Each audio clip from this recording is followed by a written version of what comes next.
Chapter 1996. In the formation, the young sword crown from the sword tomb of the Wu family had his vision blurred by sweat.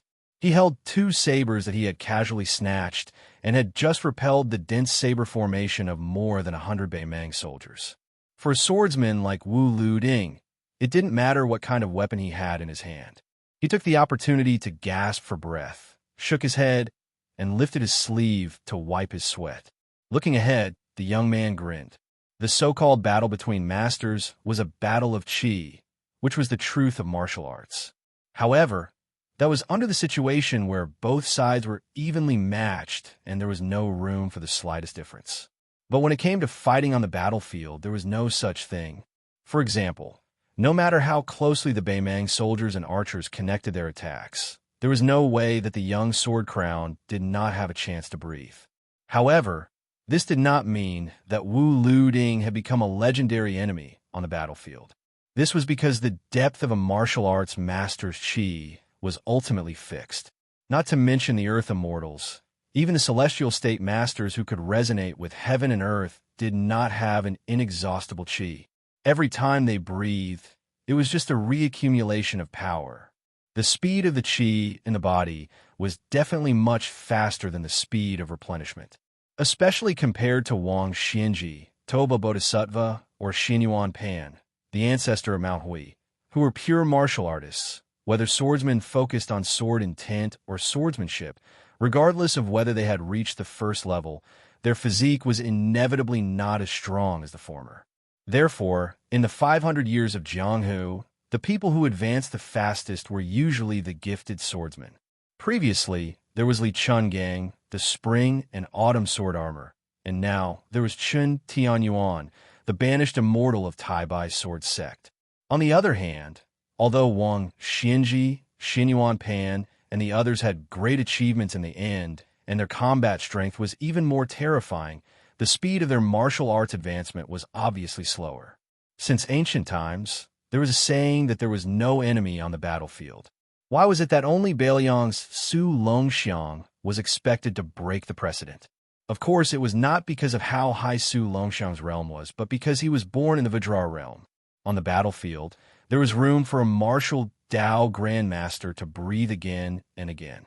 However, as the qi in his body decreased, as long as the army had enough soldiers, the martial Dao grandmaster would naturally be exhausted to death.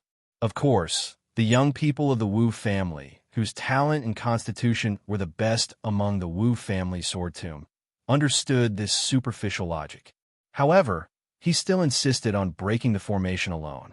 Wu Luding bent down at the waist, his back facing that female sword attendant who roamed the Jianghu with him. He released a heavy breath of turbid air, his expression a bit sentimental as he quietly said, "Suehua, I believe that I will never be able to compare to that fella surnamed Su in my entire life. I reckon that he has already slaughtered his way all the way to Northern Mang's great banner. Where am I right now?" The sword attendant, Suehua, nodded and did not say any comforting words.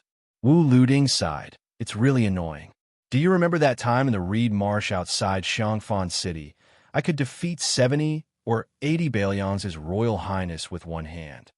The sword attendant, Suehua's mouth curled up. Her eyes were gentle. It should be. Wu Luding was silent. He clenched his two swords. Suddenly, the young sword attendant felt a palm gently pressing on his head. How could a man's head and a woman's waist be touched? However, Wu Luding did not care. The female sword attendant, who gave the impression of being quiet and peaceful, rubbed Wu Luding's head. She opened her eyes and looked into the distance. She said softly, "Although I've always wondered why you wanted to compete with that young king, no matter what, since you were willing to admit defeat." Wu Luding's eyes were firm. He shook his head vigorously and said, "I don't admit defeat." The sword attendant, Suehua, retracted her hand and raised her arm to hold the Su of Gojoseon's hilt. "Actually, there's something I've been hiding from you." Wu Luding suddenly turned his head and said with a sad face, "So, don't say it, don't say it. If you tell me that you secretly like Su, where should I go to cry?" The female sword attendant glared at him, and then slowly pulled out the Su of Gojoseon. After brushing past him, she said softly, I am probably already a sword immortal on the land. Wu Luding was stunned. Outside the big formation, Su Yanbing was not in a hurry to break the formation. In the face of the thick formation, Su Yanbing made a move that no one expected. As the junior brother of the spear, Immortal Wuxia, this martial arts master who is rarely mentioned in the Liang River Lake, suddenly stabbed the iron spear in his hand into the ground. Su Yanbing took a step forward. The iron spear was behind him, and on his right side was the iron spear. It seemed that this man wanted to tell the 10,000 people formation. I, Bailiang, Su Yanbing, am here. No one in Beimang can pass the spear. At the back of the 18 masters who left the city was the blind female zither player from Shishu, Xianxia. However, it was precisely this young woman who seemed to be the furthest away from the battlefield that bore the heaviest pressure. Northern Mang's wave after wave of arrow rain that rained down on North Jailer City were all stopped by her and Cheng Baishuang, who had ascended to the great celestial phenomenon realm. It was to the extent that even the 2,000-plus stone catapult cart's boulders, the largest among them, were all shattered in midair by this female zither master who was merely at the finger-profound realm. The huge stones thrown by those large catapults driven by hundreds of people were like thunder. They were invincible and could sink 7 feet into the ground. His arrogance was extinguished by a woman with a slender waist and a delicate body, just like the spring wind and rain. Xianxia had already changed to sitting cross-legged. The zither was placed on her legs. Her strings had been broken. The first string was broken by her. The next 3 strings were broken by Jia, Bai, and Fan respectively. The blind female zither player lowered her head. Her fingers were trembling slightly. There were drops of scarlet blood dripping from the body of the zither. She knew that her sacrifice was worth it.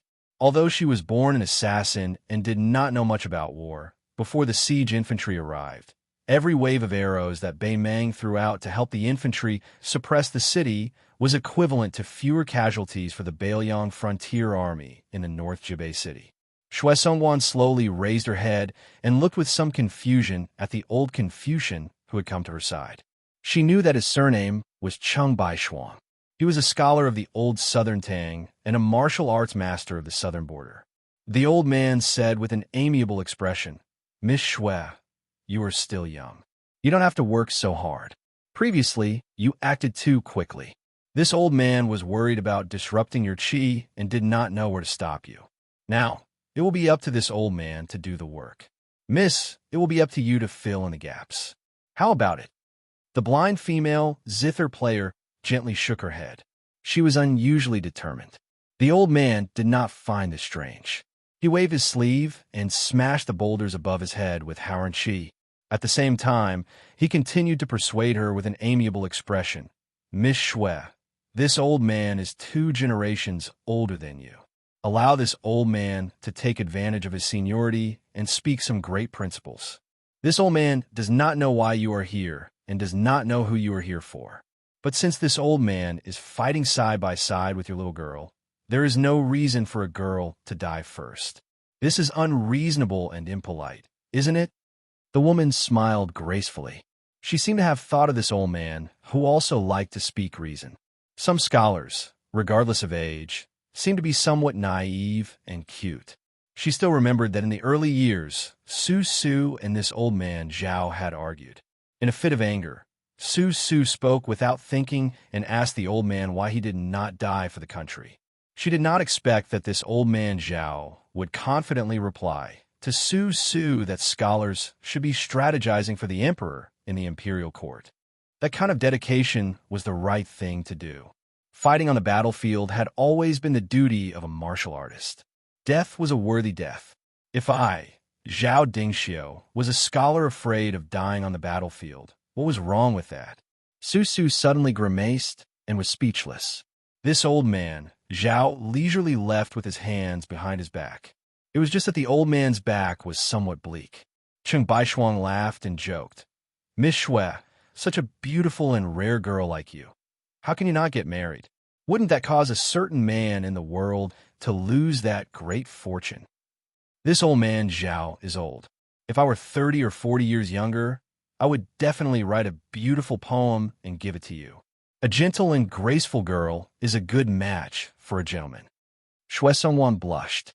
Cheng Baishuang restrained his expression and said, "Next, let this half-scholar old man put in more effort. Miss Shui, what do you think?" Shui Songwan did not know how to answer. The old Confucian scholar Cheng Baishuang took a deep breath. The Confucian sages said, "Even if there are millions of people, I will go forward." It was the perfect scene. Suddenly, a strange phenomenon appeared in the world. A light pillar as thick as a mountain fell from the sky and completely covered the land in front of the Beimang Great Flag. It was like a snow-white waterfall that fell from the 9 heavens to the mortal world. At that moment, Tuoba Bodhisattva finally appeared. He stood less than 10 feet away from Dong Tai's flying sword. The Beimang god of war looked coldly at the peach blossom sword god. "I'm only here as bait. Actually, there's no need for me to kill Su Fengyan. The heavenly Tao will suppress it." Dong Tai's expression was solemn. He looked at the light pillar that continued to strike the ground from the sky. It contained a supreme dignity that did not exist in the mortal world. Dong Tai fell into deep thought. Tuoba Bodhisattva sneered and said, "Dong Tai, why don't we use this opportunity to determine the victor?" Dong Tai slowly retracted his gaze and finally looked at Tuoba Bodhisattva. However, he shook his head and sneered, "It's not my turn." Tuoba Bodhisattva immediately turned around. In front of the great northern Mang banner that was covered in dust, one could vaguely see that a black line seemed to have appeared between the pillar of light and the ground from the distance. Under the suppression of the heavenly Tao, someone straightened his back. Chapter 1997. The Prince of Beimang, Yelu Hongkai, had cut through the formation of the army and went straight to the heart of the army of 400,000 Beimang. Yelu Hongkai, the crown prince of Beimang, had stopped his horse under the banner and didn't retreat half a step. The future king of the prairie didn't show any fear. Instead, his eyes were burning. It was like watching a fierce beast fall into a carefully arranged trap during the annual autumn hunt. The more it struggled, the more it would make the knights who participated in the hunt feel the pleasure of conquering. The crown prince, who had been mediocre for many years, had always been regarded as a puppet by the nobles of the prairie. They thought that he was just an ordinary person without any talent or strategy. Many of the royal family members who were angry at his incompetence even thought that he had tarnished the noble surname of Yelu. However, it was undeniable that the young man who had inherited 70% of the former emperor's looks and wore the dazzling armor that the former emperor always wore when he was alive. He was indeed like a god of war in golden armor on the battlefield. Yelu Hongkai held an exquisite dagger inlaid with several priceless gems in his right hand and gently tapped the scabbard on his left palm. He looked up and tried to suppress the excitement in his heart. His angular face was slightly stiff. This noble of the prairie who had endured humiliation for many years kept breathing softly. He was afraid that if he revealed any clues, the great grandmaster of martial arts commentary, who rose like a comet in the world, would stop at the edge of the cliff and cause his efforts to be in vain. Yelu Hongkai subconsciously narrowed his eyes. His mood was complicated. If the prince of northern Liang could be prefixed with the word young, then just like the emperor of the Zhao family in Liang, a young vassal king and a young emperor, they were both fully deserving of the title young. This was because there was a gap of several years between them. However, Yelu Hongkai was different. He had long passed the age that the scholars of the Central Plains called getting married. He was 35 years old. According to the survivors of the southern dynasties, there was a saying in the Central Plains that people who lived in the 70s were rare. He knew that his martial arts talent was mediocre. Not to mention the few top grandmasters like Tuoba Bodhisattva, Hong Jingyan, and Sword Qianjin, even Zhong Tan, Li Fengshou, and Tuoba Chunsun of the same age were far inferior. Therefore, he had no chance to become a level 2 master and naturally couldn't enjoy the life extension after refining his body. In this way, half of his life was gone. Except for marrying the woman with a prominent background under the emperor's order and becoming a couple with a woman who was extremely boring on and off the bed. He remembered that at that time, most of the young nobles in the Norland were waiting to see him, the crown prince, become a joke. They were waiting for the woman who slept with him to openly keep a gigolo. However, the crown prince's wife, who won the title of two-words poem in the chess and sword music school, was quite well-behaved. She lived in seclusion and rarely went out. She didn't follow the example of those bold and unrestrained noble women who had an ambiguous relationship with eagle-like prairie men. She also didn't go to the western capital of the southern dynasties to hook up with some nobles. Other than that, it seemed that Yelu Honkai didn't have any other outstanding achievements. As the crown prince of a country, the future leader of millions of cavalry in the grassland, how sad and pitiful it was to live like this. Yelu Honkai couldn't help but look ferocious. His 5 fingers clenched the scabbard and blue veins bulged. Finally, the young king of Liang didn't disappoint the crown prince. He killed a bloody path and stood still with a cold knife in his hand. Although he was surrounded by hundreds of thousands of soldiers, the young king still looked calm and handsome. This was probably the so-called handsome and elegant. Yelu Honkai found that the jealousy in his heart was so strong. It was like the withered grass in the vast grassland at the end of autumn. If you threw a match casually, the grass would burn fiercely and endlessly. Even if he knew that the young man standing a mile away was a person who was going to die, he couldn't suppress this feeling. For no reason, the crown prince of Beimang wanted to drink the famous Beiliang green ant wine. He really wanted to drink it in front of the proud son of Liang heaven. Under the watchful eyes of the crowd, Yelu Honkai, who was wearing a bright armor, squeezed the horse's belly. The intelligent Fergana horse gently stepped forward a few steps. The man and the horse left the shadow of the big banner. The crown prince of Beimang laughed and said, "What a great king of Beiliang! If you and I didn't meet on the battlefield, I would have held your arm and talked with you. That's why I, Yelu Honkai, would take out the best horse milk wine in the grassland and drink with you Su Fingyin until we are drunk." Behind the northern Mang crown prince were tens of thousands of heavily armored Xianxia soldiers. When the 2,000 elite guards and cavalry closest to Yelu Honkai heard these words clearly, most of them revealed strange expressions. They clearly didn't expect this crown prince, whose reputation wasn't good, to be so imposing and majestic. As a result, their gazes towards the back of that golden-armored figure retracted a bit of their disdain and contempt. After all, compared to the royal army of the Liang dynasty that was hailed as the son of heaven's heavy armor by successive generations of Zhao monarchs, the grassland Xianxia army had an even more transcendent status. They all came from the NB families. Of course, this also had to do with the fact that there were relatively few Chinese in the southern dynasty, while there were many large families in the northland. In the western capital, where the remnants of the southern dynasty gathered, as long as one was a descendant of the A and B families, let alone a direct descendant, even a slightly talented and knowledgeable member of a side branch would often be able to secure a place. There is no lack of people who came from the C's and D's families to serve as important officials in the western capital. The reason why the old minister Yelu Honkai, whose name sounded similar to the northern Mang crown princes, was still able to stand tall even after the empress seized the throne and ascended to the throne, was because this rotten old man who would be either dozing off or mentally wandering 10,000 li each time he held a meeting grasped the hearts of almost half of the Xianxia army.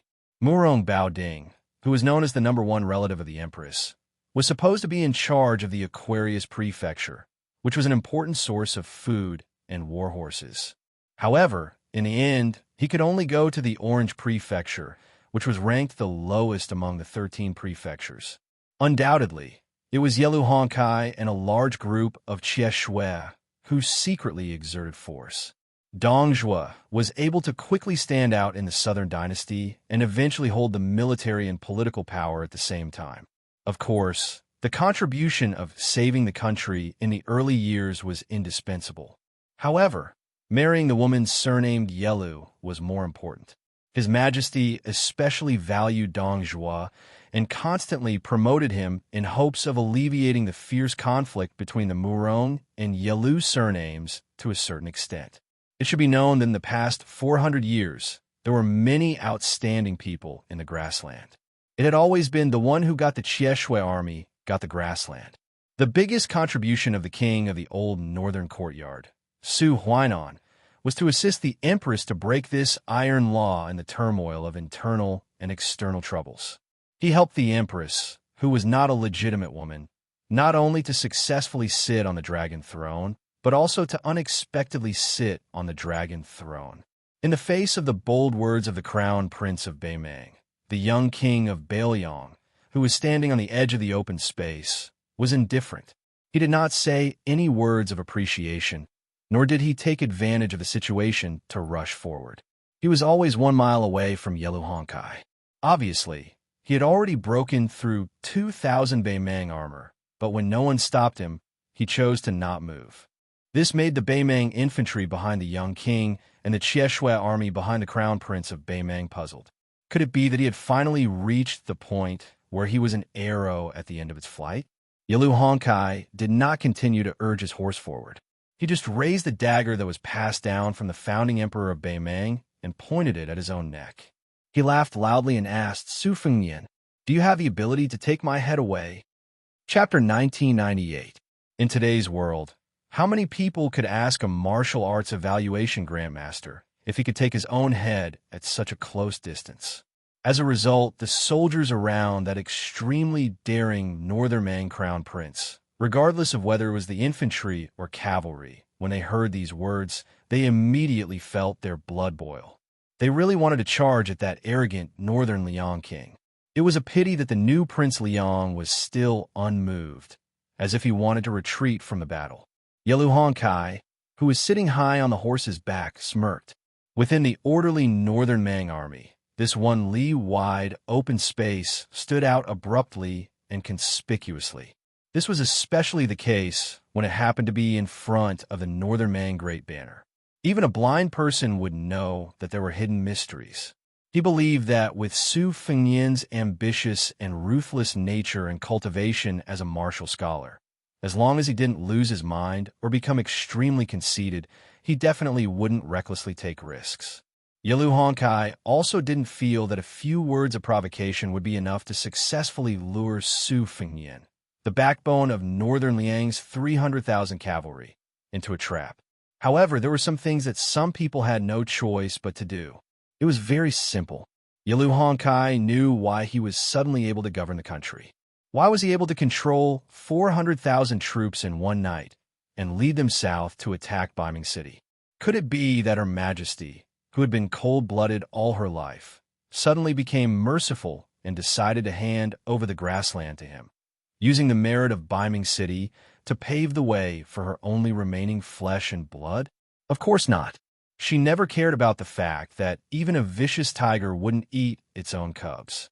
On the contrary, the reason why she supported him to the position of commander-in-chief of the Southern Expedition was because she wanted to use him as the world's biggest bait. She wanted to use 400,000 troops to force the young man named Su Xiao to come out of the city. At the same time, she wanted to make Su Zhao's eldest son feel that there was hope to capture the king first to capture the bandits. Therefore, as the crown prince and the commander-in-chief of the Southern Expedition, in the end, he only had Deng Mao by his side to protect him. Toba Bodhisattva, Murong Baoding, Zhong Shuntong, Zhong Liang, Li Mibi, and the others were the few martial arts grandmasters left on the grassland. Yellow Honkai could only order them to attack the city, but there was no way he could make them stay by his side and form an iron bucket formation. Otherwise, how could he be a qualified bait? Taking a step back, Yellow Honkai didn't think that Beimang's 400,000-strong army would collapse if he died. He believed that with His Majesty the Emperor's methods and the arrangement of the peace decree, even if 10 Yellow Honkais died outside Jibei City, the siege of the city would not be delayed. Speaking of which, while his relationship with the Emperor as mother and son was thin, there was still some left. For example, he had at least learned of the shocking plan last night, and he also felt that his victory was within his grasp. At this moment, Yellow Honkai was too lazy to look at the cautious young lord. Instead, he looked up at Jibei City in the distance and clicked his tongue in wonder. He didn't expect that so many grandmasters from the Central Plains would rush to the battlefield outside Liangzhou Pass. Otherwise, the grassland army would have already begun to climb the city.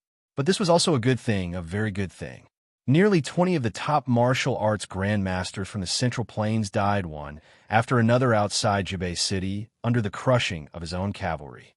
This unprecedented achievement would be recorded on Yelu Hongxi's head. The Sword Emperor of West Shu died under the hooves of the Su family's cavalry. Although he died, it was a glorious death.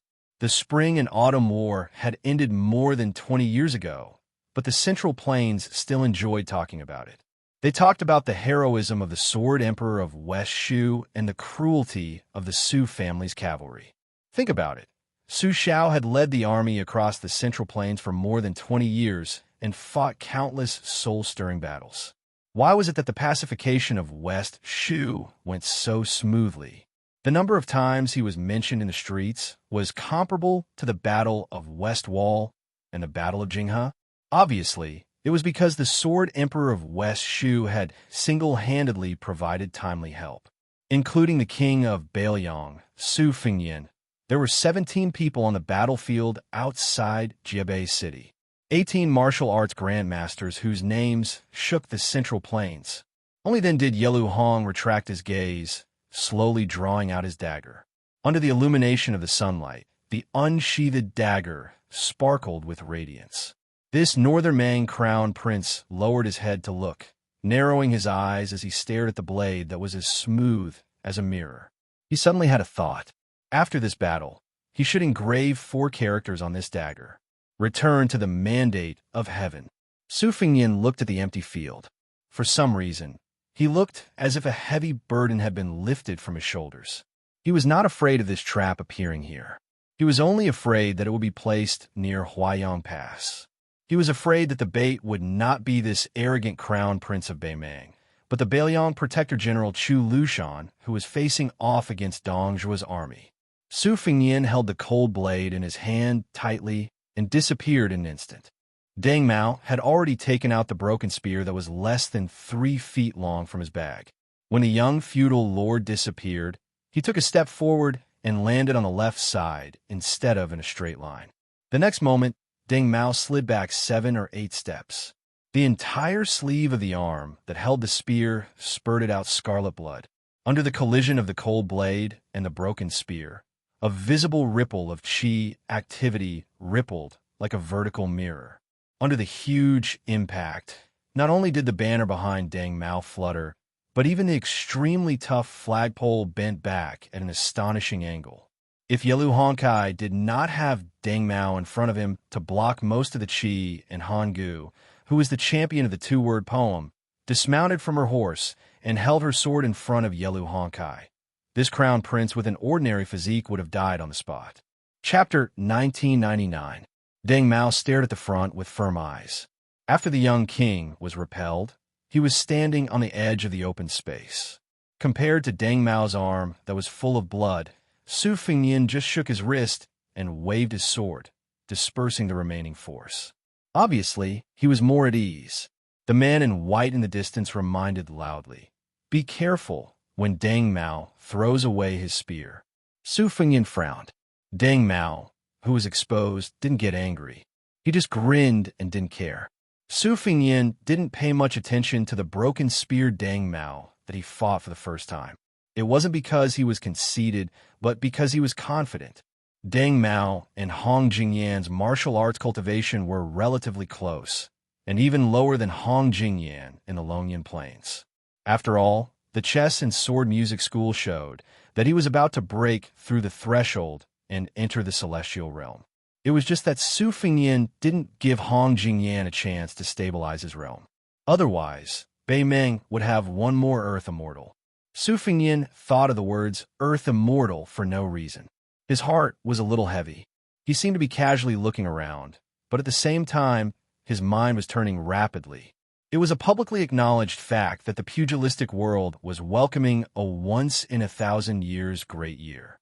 The Liang River Lake was far more prosperous than the northern Mang. Even the Empress of the Northern Ming had publicly declared in the imperial court that regardless of the number of martial artists in the first-class Vajra finger, mysterious celestial phenomenon, or third class, after Huang Longshu transferred the remaining fate energy of the 8 kingdoms of spring and autumn into the pugilistic world, the Liang martial arts circle, which seemed to have pulled up seedlings to help them grow, began to far surpass the Northern Ming. Even the land immortals were obviously more in the Liang martial arts circle than in the Northern Ming. Even if the great immortal Yuan Qingshan of the Kailan sect, who had ascended before, and the Order of Peace of the Chess, Sword, and Music School, who had never revealed his strength, the number of land immortals in the Northern Ming pugilistic world could be counted on one hand. However, Liang Jianghu seemed to be lush and green. Among them, there were people who were no longer in the world, such as Wang Xinji, Hong Shixiang, Li Chungang, Chao Chongqing, Huang Sanjia, the father and son from Longhu Mountain who had ascended together, Zhao Huangchao, the monk of the dragon tree from the 2 Zen temples, Xinyuan Jingcheng from Mount Hui, Gao Shulu, Lu Songtao, and so on. Not to mention, there was also the first sage of the Confucian school who lived in seclusion in Shangyin Academy, as well as the group of people who were still alive, such as Su Fingyan, the peach blossom sword god Dong Tai, Chun Jibao, the eunuch from Taiyan City who was the same age as Gua, the white-robed monk Li Dongxin, and Tantai Pingjing from the Guanyin sect. Moreover, Su Yanbing, Gu Jiantang, Xinyuan Qingfeng, Wu Jiansheng, and Cheng Baishuan were only a step away from the Earth immortal realm. Although this was related to the fact that Beimang's Jianghu had never obtained the spring and autumn providence, it was still unreasonable for there to be such a great disparity between the top grade 1 grandmasters of both sides. In particular, the disparity in the number of Earth immortals was almost 2 hands apart, which was extremely strange. According to the deduction of Su Fingyan and the young leader of Wudong, Li Yufu, Beimang's Jianghu should not be so lifeless. In the past 20 years, there should be at least 4 to 6 more Earth immortals, 1 for each of the Confucian, Buddhist, and Taoist sections. There should be 1 or 2 Earth immortals among the pure martial artists. The possibility of someone successfully becoming an Earth Sword immortal was the highest.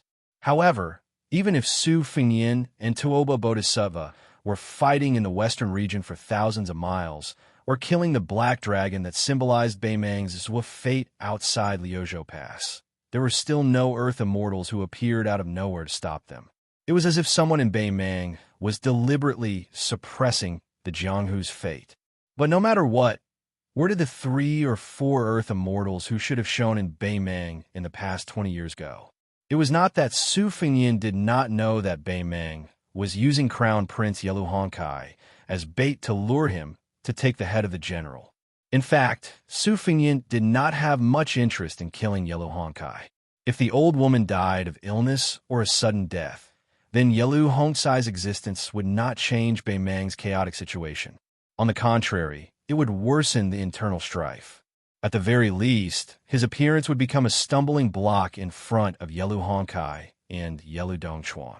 If the Yelu family wanted to regain the glory of their ancestors, they would first have to engage in an internal strife before they could have the qualifications to unify the power of the imperial family and fight against the representative of the vassal towns, General Dongjua, the leader of the foreign relatives, Murong Baoding, and the other major powers of the grassland. Moreover, Yelu Hongkai had secretly probed Mount Qingliang through the famous princess of the grassland. Therefore, Su Fingyan did not bat an eyelid when faced with Yelu Hongcai's provocation. Su Fingyan was sure that there was a trap at his feet, which was why he dashed forward. Su Fingyan did not move forward in a straight line. Instead, he moved in an arc to where Deng Mao was blocking the way. The degree of danger of this trap was directly related to how highly the Crown Prince of Beimang was regarded by Su Fingyan. This also required Su Fingyan to weigh the pros and cons. In the end, the one Su Fingyan really wanted to kill was Toba Bodhisattva. The current Toba Bodhisattva had the invincible in the human realm that was close to the peak of Wang Xinji's martial arts. What did this mean? It meant that unless 2 martial arts grandmasters joined hands, they could barely stop the person Toba Bodhisattva wanted to kill. The reason why Su Fengyan did not go to Dunhuang and why Huyan Dawan stopped him from rushing to Beimeng was very simple. It was because of Toba Bodhisattva. Now, in the situation before Su Fengyan, there were two things that must be done. North rejecting city could not be lost. Even if Toba Bodhisattva was not killed, he could not continue to have that state. As for Yilu Honkai and the others, they were not even worth mentioning. Chapter 2000. To lead those grandmasters of the Central Plains on a 1,000-mile raid to assassinate the old woman in Beimeng, not to mention whether those grandmasters were willing to do so. In fact, it was absolutely impossible. On one hand, at that time, the principal of the chess and sword music school, Xianxia of the Princess Grave, Taimu Dyer, and a large group of Beimeng grandmasters infiltrated the border of Yuzhou province, but they were all intercepted and killed. With Toba Bodhisattva's unblemished celestial being realm, the imposing manner of the 18 people gathered together was like a candle in a house in the dark night. Beimeng could very well wait for the rabbit to come out of a tree stump and wait for the rabbit to come out of the tree stump. With Toba Bodhisattva leading a large group of Wu Dao grandmasters as the vanguard, they might not even be able to reach Xijing by then. Only Su Fengyan and Dong Tai would be able to retreat. More importantly, on the other hand, with 400,000 Beimeng soldiers bearing down on the border and the loss of Beicheng, the Bailiang cavalry was like a rootless tree without a source. Bailiang had lost its last gate outside the border. Not only the 3 provinces of Bailiang, but also the entire northwestern border of the Central Plains was in a perilous situation. Even if Su Fengyan and those grandmasters managed to get through the heavy encirclement of Toba Bodhisattva and Beimeng's iron cavalry, how could they accurately locate the old woman of Beimeng who had chosen to hide her identity? One had to know that not only was she not an earth immortal, she was not even a first-stage martial artist. As a result, Su Fengyan was unable to determine her location based on the chi of a martial artist. On the other hand, the young king Su Fengyan had no way to retreat from North Jibei City, which must not be lost. Su Fengyan could not retreat. The remaining 17 grandmasters were unwilling to retreat. Only then did Su Fengyan and North rejecting city win the current situation with great difficulty. In the Martial Emperor City, Huang Groom's building, Wei Miao of the southern Zhao, and Chai Qingshan of the eastern Yusor Pool. They risked their lives to stop the cavalry on the 2 wings of Beimeng from shooting at the top of the city walls. Wu Luding and sword maid Suihua of the Wu family sword tomb, as well as Su Yanbing behind them. Mao Shulang and Ji Lu, and of the Dragon Palace from the southern border, as well as Yu Xingrei, the Taoist master of the Wudong sect.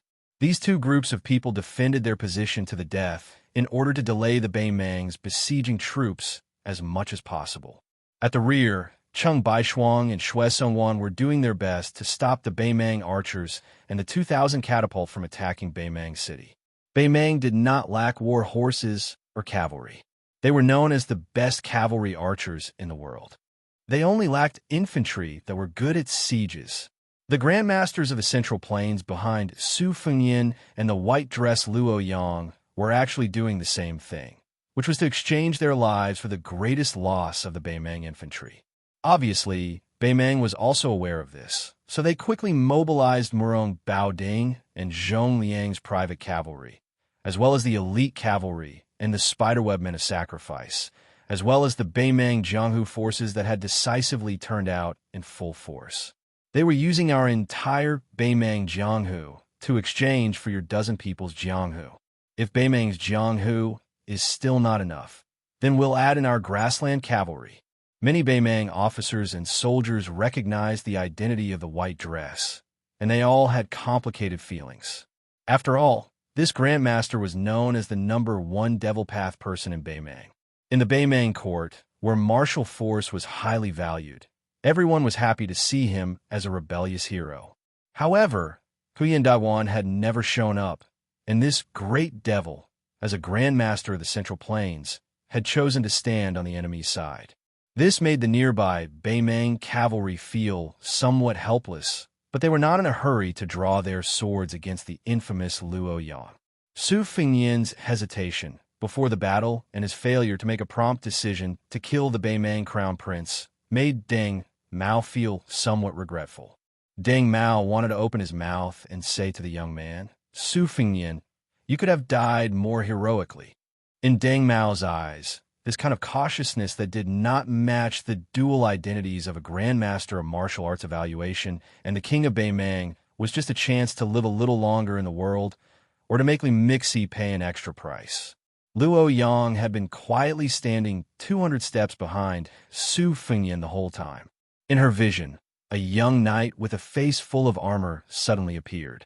He broke out from the Chieshui army behind Yelu Honkai and passed by the banner and the Beimang crown prince. He slowed down his horse's hooves and looked down at the young king, Su Fengnian, from above. He raised his arm and slowly took off his helmet. He had an ordinary appearance, but he had a pair of strange golden eyes. From the corners of Su Fengnian's eyes, he saw that following this young knight's sudden appearance, the circular clearing began to retreat like a tide. In the end, another 7 or 8 Northern Mang cavalry were revealed, stopping their horses in place. Su Fengnian, who had been standing on the arc, instantly landed in a larger, circular open space. The young knight with golden eyes said in a hoarse voice, "Su, we finally meet again." Su Fengnian asked with a smile, "A cut willow Li Fengshuo?" The young knight pulled up the corners of his mouth and said with a sinister smile, "Good eyesight."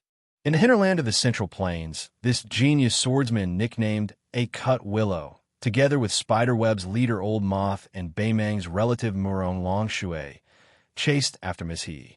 The other two successfully escaped. Only Li Fengshuo was cut in half at the waist by Su Fengnian, who was still His Royal Highness at the time. According to reason, he should have already died to the point where he couldn't be more dead.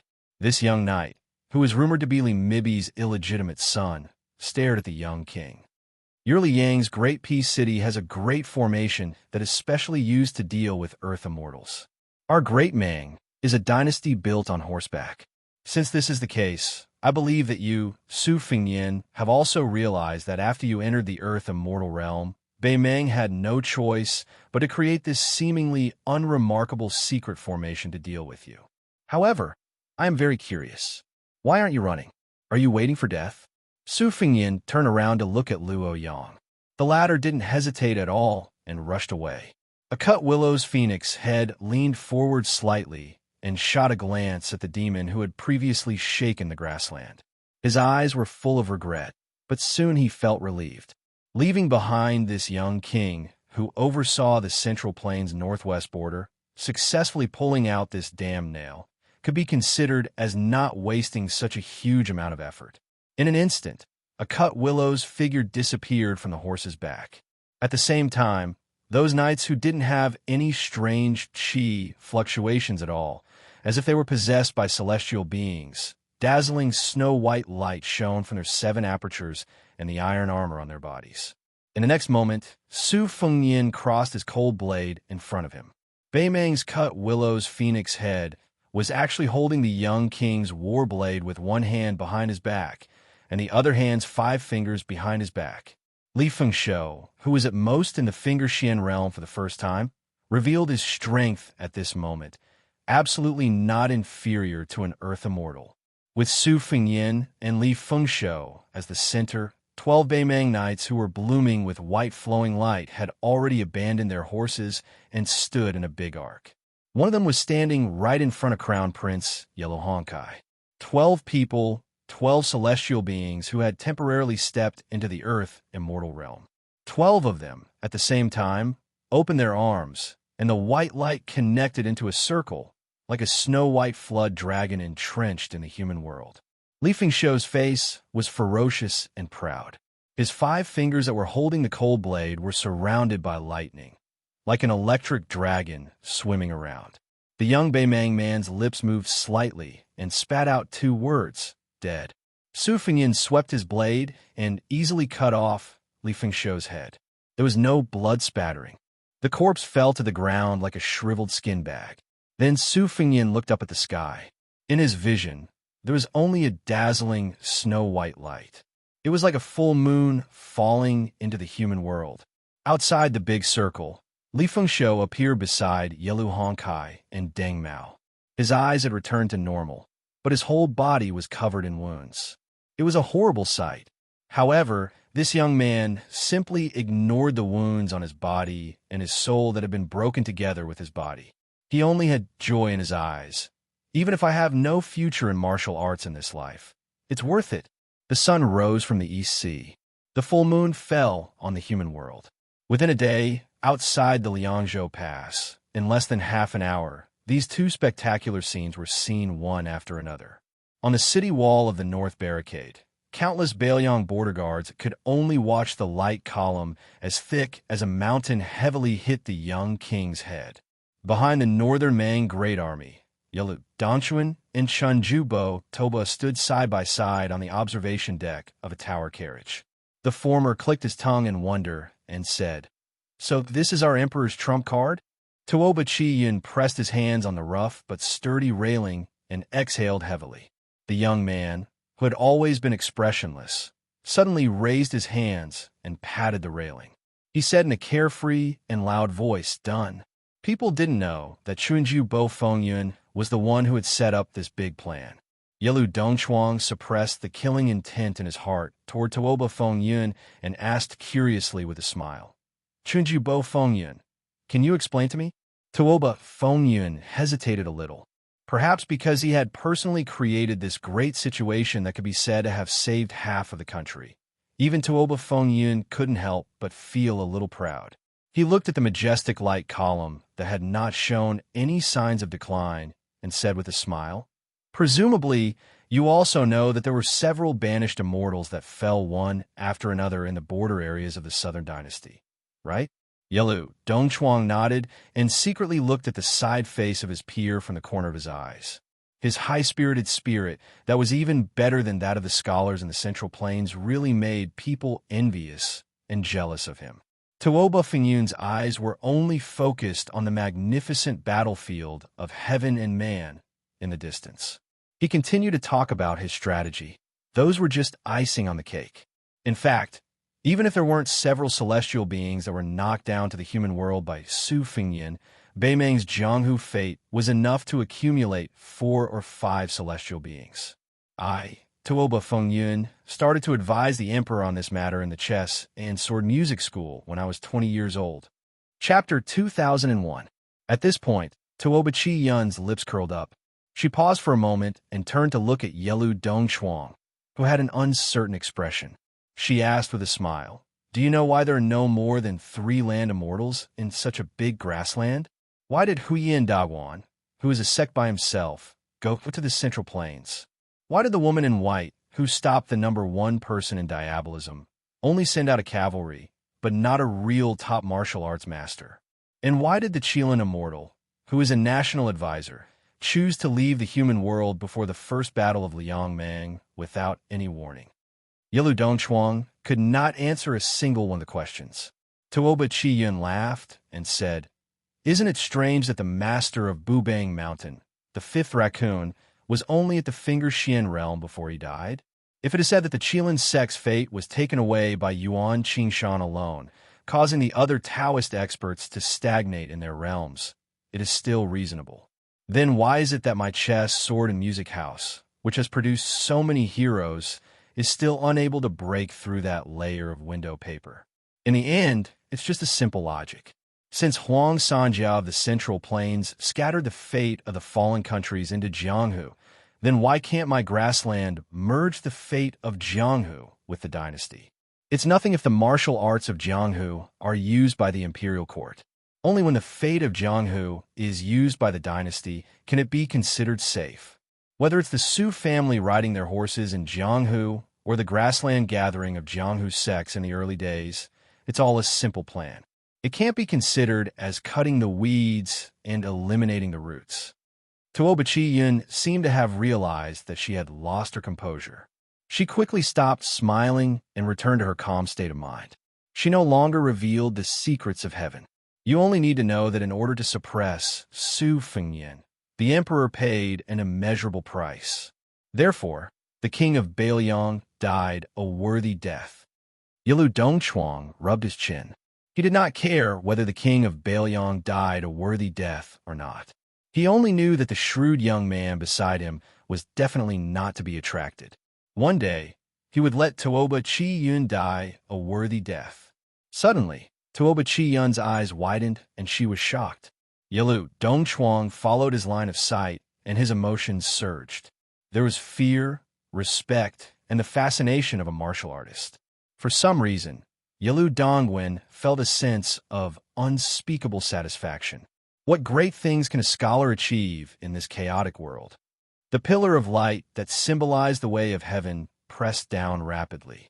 It was so fast that even the young vassal king, one of the 4 grandmasters of Wu Ping, could not escape from the cage created by the joint efforts of the celestial beings, the insurmountable Thunder Pool. 12 Baimang land immortals appeared together. 3 of them were banished immortals who had been personally struck down from the sky by Su Fengyan, before their bodies and spirit were about to completely merge into the light pillar.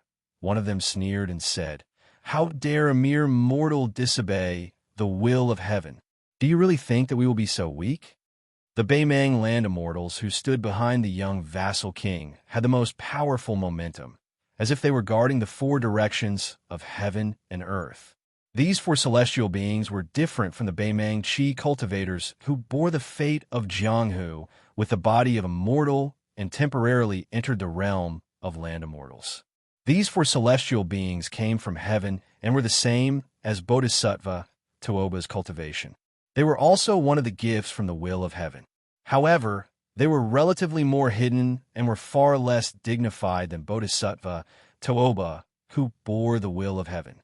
The burly figure standing in front of the young king opened his mouth and spoke like a great bell. He looked at the pitiful figure who was almost kneeling on the ground because of the way of heaven, and said without the slightest emotion, "Su Fengyan, why are you still resisting?" At this moment, whether it was the central plains of Liang or the grassland of Baimang, almost everyone looked up and could see the snow-white waterfall that seemed to fall from heaven. However, in the eyes of most people, it was more like a slender fishing line. When the immortals were fishing, the clouds were on the shore and the human world was in the water. In the light beam, Su Fengyan knelt on one knee and held the cold blade with his left hand. The tip of the blade was pressed against the ground and did not pierce into the ground at all. The vassal king's robe was not damaged at all. It only caused some ripples when the young vassal king's body trembled. Su Fengyan's perception was cut off. Not only was he deaf, mute, and blind, but he also lost his divine will. The body of a celestial being could not resist the way of heaven's light beam at all. Although it was not completely shattered, it was already showing signs of collapsing. Su Fengyan, who was kneeling on one knee, lowered his head and his arm holding the blade was trembling nonstop. From his 7 apertures, including the one between his eyebrows, 8 streams of qi flowed out of his body, like 7 little snow-white snakes slithering in the air. Su Fengyan, who had lost all his senses, subconsciously propped himself up with his saber and pressed his right palm against the ground. He subconsciously propped himself up and tried his best to stand up. It was as if he was carrying a burden and continued to walk with it. The celestial being behind Su Fengyan sneered and said, "Our grassland cavalry broke through the pass and went south to unify the central plains for the first time. This is an established trend. How dare you, Su Fengyan, try to stop the will of heaven by yourself? You're overestimating yourself." The celestial being on Su Fengyan's left crossed his arms and laughed. I can already see the eagle from the grassland perched on the eaves of the Central Plains Library.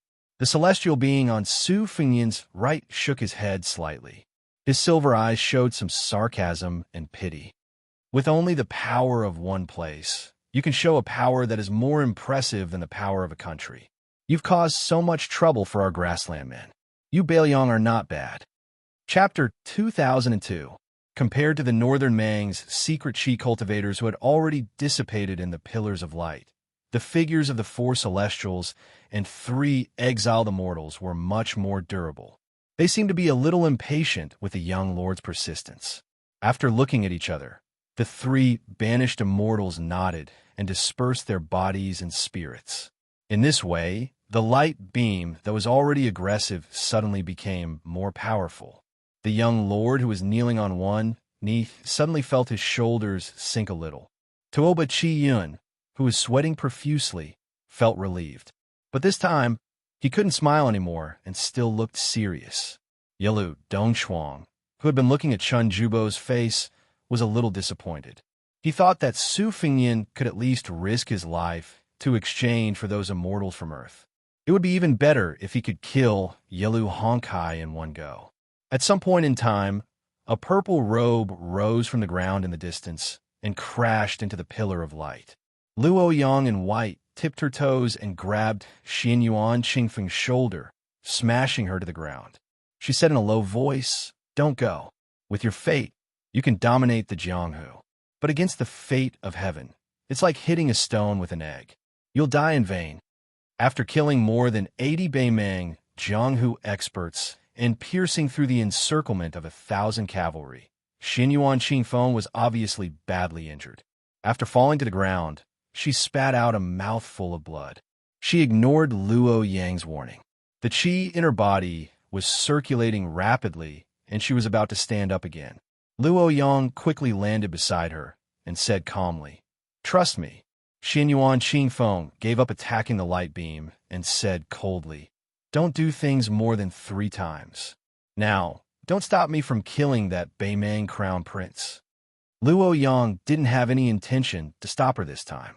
She just smiled angrily and said, "You really know how to take advantage of the situation." However, Deng Mao with the broken spear had already bypassed the light beam and appeared in front of the 2 women, blocking the way of the purple dress of Mount Huishan. On the city wall of North Barricade, a drum sound that was heavier and more solemn than the previous drum sounded heavily. Luo Yang also laughed out loud and said, "The winds of Great Qin rise." In the pillar of light, the young man who carried the heavenly axiom on his shoulders seemed to have heard the sound of drums and Qin Empress's words. There was a woman in white who shouted with a sobbing tone after beating the drum, "You're not allowed to die." However, just as the saying goes, Taoist is 1 foot tall, while the devil is 10 feet tall. The 4 immortals who were enforcing justice on behalf of the heavens also began to take a step forward, taking the initiative to merge into the pillar of light. Every time each figure took a step forward, the pillar of light would increase in momentum. In the light beam, the cold blade in the young man's right hand was gradually crumbling.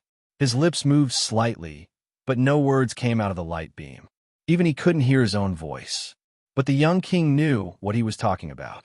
On that snowy night outside Liangzhou Pass, an old man asked his eldest son, who was temporarily acting as a groom, if he could take on the responsibility. The young man nodded. At this moment, Su Fengyan slowly straightened his back, inch by inch. The words he said to himself before were, "Su Xiao, I will definitely do what I promised you. Even if I can't take on the responsibility, I still have to." Every time the immortals took a step forward, every time the pillar of light increased in momentum, even if the young man's body swayed several times, he still stood up in the end. When Su Fengyan finally carried the heavenly axiom on his shoulders and straightened his back, the last remaining immortal stretched out his arm. He didn't dissipate between heaven and earth, but held a dazzling spear and slowly walked towards Su Fengyan.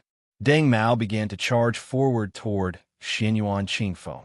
Luo Yang suddenly turned around and moved several meters to the side, crossing her arms in front of her to block the impact of a burly figure. The peach blossom sword god Dong Tai held the Taiya sword in his hand and arrived in an instant, sweeping toward the thick pillar of light with his sword horizontally. This sword could be called the pinnacle of the human world. After the burly man punched Luo Yang back, he didn't pursue or block Dong Tai's sword. He said coldly, "It's too late." The pillar of light suddenly disappeared. However, Su Fengyan was also stabbed in the chest by the immortal holding the snow-white spear. The young lord didn't bleed.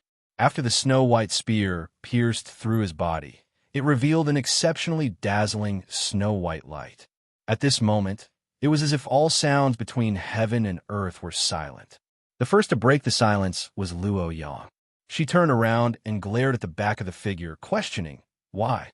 In a trance, there seemed to be two Luo Yang in white. One was a real body, and the other was an ethereal spirit. The two constantly overlapped and separated. It turned out that she had planned to use her spirit to escape from her body. The former was to block Tuoba Bodhisattva's attack, while the latter was to block Su Fengyan's attack. She had indeed done so, but she was stopped by Su Fengyan. The young lord with his head lowered raised his arm and held the spear. He said in a hoarse voice, "Women don't meddle in men's business." The immortal's figure finally dissipated and turned into ashes. He looked at Tuoba Bodhisattva, who was expressionless and just nodded gently. The immortal then disappeared with a smile. Su Fengyan twisted his wrist and broke the spear. He slowly turned around and looked directly at Tuoba Bodhisattva. Tuoba Bodhisattva glanced at Dong Tai and then asked the young lord with a smile, "Is the two of them enough? If it's not enough, add the two of them. I can ask Deng Mao to step down." Su Fengyan smiled and said to Dong Tai, "Take them away from here." Dong Tai frowned. Su Fengyan's eyes were firm. The Peach Blossom Sword God could only say, "Don't worry." Su Fengyan shook his sleeves and said to the Beimang military god, "Tuoba Bodhisattva, although I don't know your parents." Then Su Fengyan said the second sentence, "But I will beat you until your parents don't recognize you." It seemed that before the voice dissipated, Su Fengyan and Tuoba Bodhisattva's figures had already disappeared. The battle between the two was the peak of the millennium. Chapter 2003. After Su Fengyan and Tuoba Bodhisattva disappeared, Deng Mao felt a little embarrassed. After all, the three people in front of him, Dong Tai, Luo Yang, and Xianyuan Qingfeng, were Wu Dao grandmasters who were deeply involved in the Beimang army. Any one of them was enough to make him suffer, especially the Peach Blossom Sword God who had shown his talent in this battle. Deng Mao probably had to suffer more than one jar. Deng Mao was never known for his talent in martial arts. Instead, he was more like a diligent old farmer. Every time he plowed a piece of land, his harvest was earned through hard work. Of course, Deng Mao's so-called ordinary foundation was only compared to those young people who had shown extraordinary talent in Jianghu. For example, Xianyuan Qingfeng, the owner of the Moonless Tower in the Great Snow Plateau, who had occupied 3 of the 13 chiefs of Auspicious Talisman, was now known as the twin jade annals of Jianghu, along with the young vassal king. She was so talented and blessed that she was almost not inferior to Su Fengyan, who was already standing at the top of the world. When Su Fengyan asked the Peach Blossom Sword God to escort the 2 women out of the battlefield, Luo Yang was worried, but she did not look reluctant. She was ready to leave with Dong Tai because she knew very well that with the cultivation of Su Fengyan and Tuoba Bodhisattva, only Dong Tai and Huyan Dagwan among the millions of martial artists in the world could intervene. Other than them, it was no different from a fool's dream if anyone wanted to help or take advantage of the situation. It could even be said that it was useless to say that even the immortals on Earth would be useless. If Luo Yang really wanted to help Su Fengyan, she would leave as far as possible. Otherwise, she would only become a weakness that Tuoba Bodhisattva could use against Su Fengyan. Only Xianyuan Qingfeng looked past the dignified Deng Mao and stared at the Beimang banner. She was ready to make a move, as if she did not care whether she would be affected by the battle at the peak of the Beimang army. In this woman's heart, liking someone was very important, but whether the person she liked her or not was not important. In her eyes, there was probably never just a single person's back. In her eyes, there was the heavy snow on the snowfield, the ebb and flow of the Jianghu, the bright moon above the sea, and many people, many things, and many sights. Deng Mao was able to achieve what he had today because of his tenacity. Therefore, this Beimang Grandmaster, who was almost at death's door, was fearless even if he had to fight against 3 people alone. His battle intent surged, and he advanced instead of retreating. Deng Mao held the broken spear tightly, his clothes fluttering.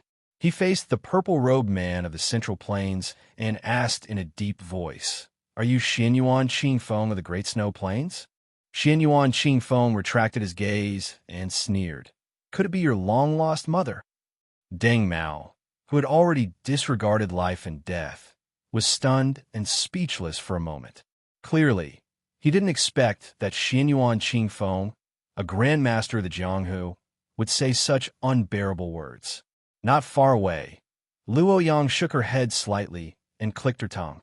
She really needs to change her temper. It's too unlikable.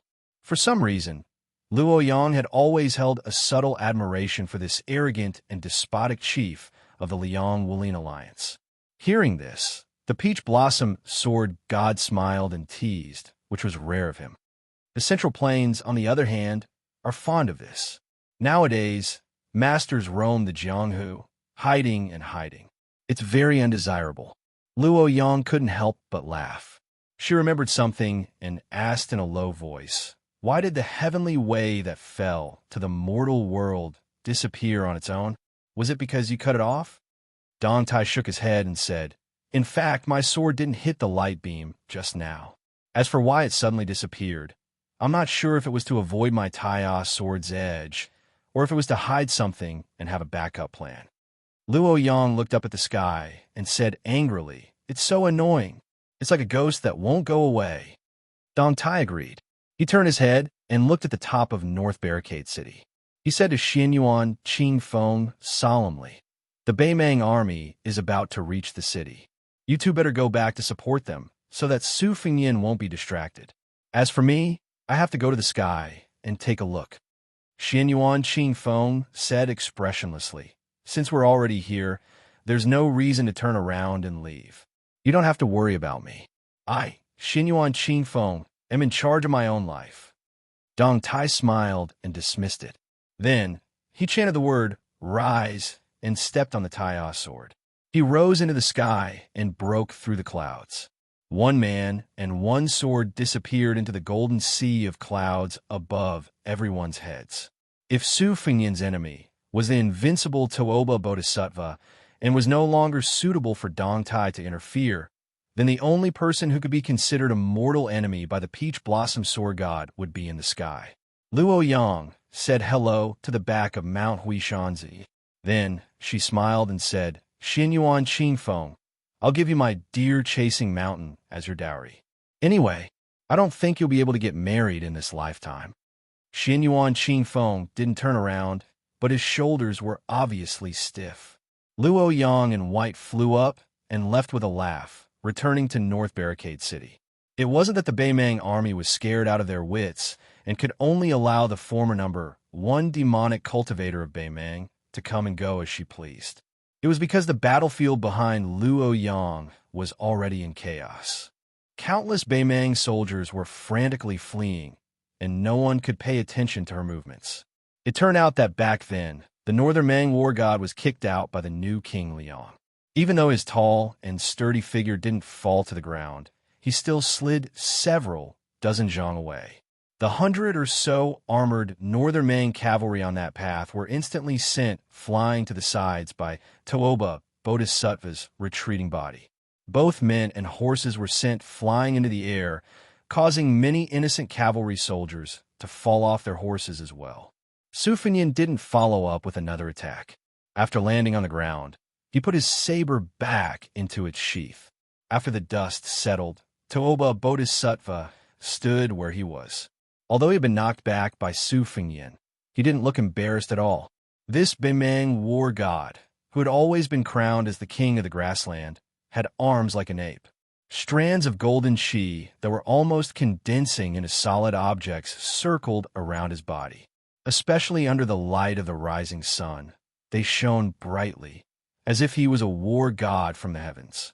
His aura was majestic and unparalleled. He could destroy mountains and shake cities, and thousands of soldiers would flee. The tens of thousands of Beimang soldiers at the center of the battlefield were first shocked when they saw this scene. Then, they drew their sabers and roared at the same time. Toba Bodhisattva closed his eyes and raised his chin slightly. His entire body was bathed in the sunlight, as if he was intoxicated by the vitality of the world. Su Fengyin took a deep breath.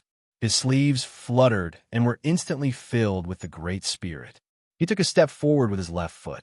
There was a loud bang under his foot. Cracks appeared and spread in all directions, forming a huge spiderweb.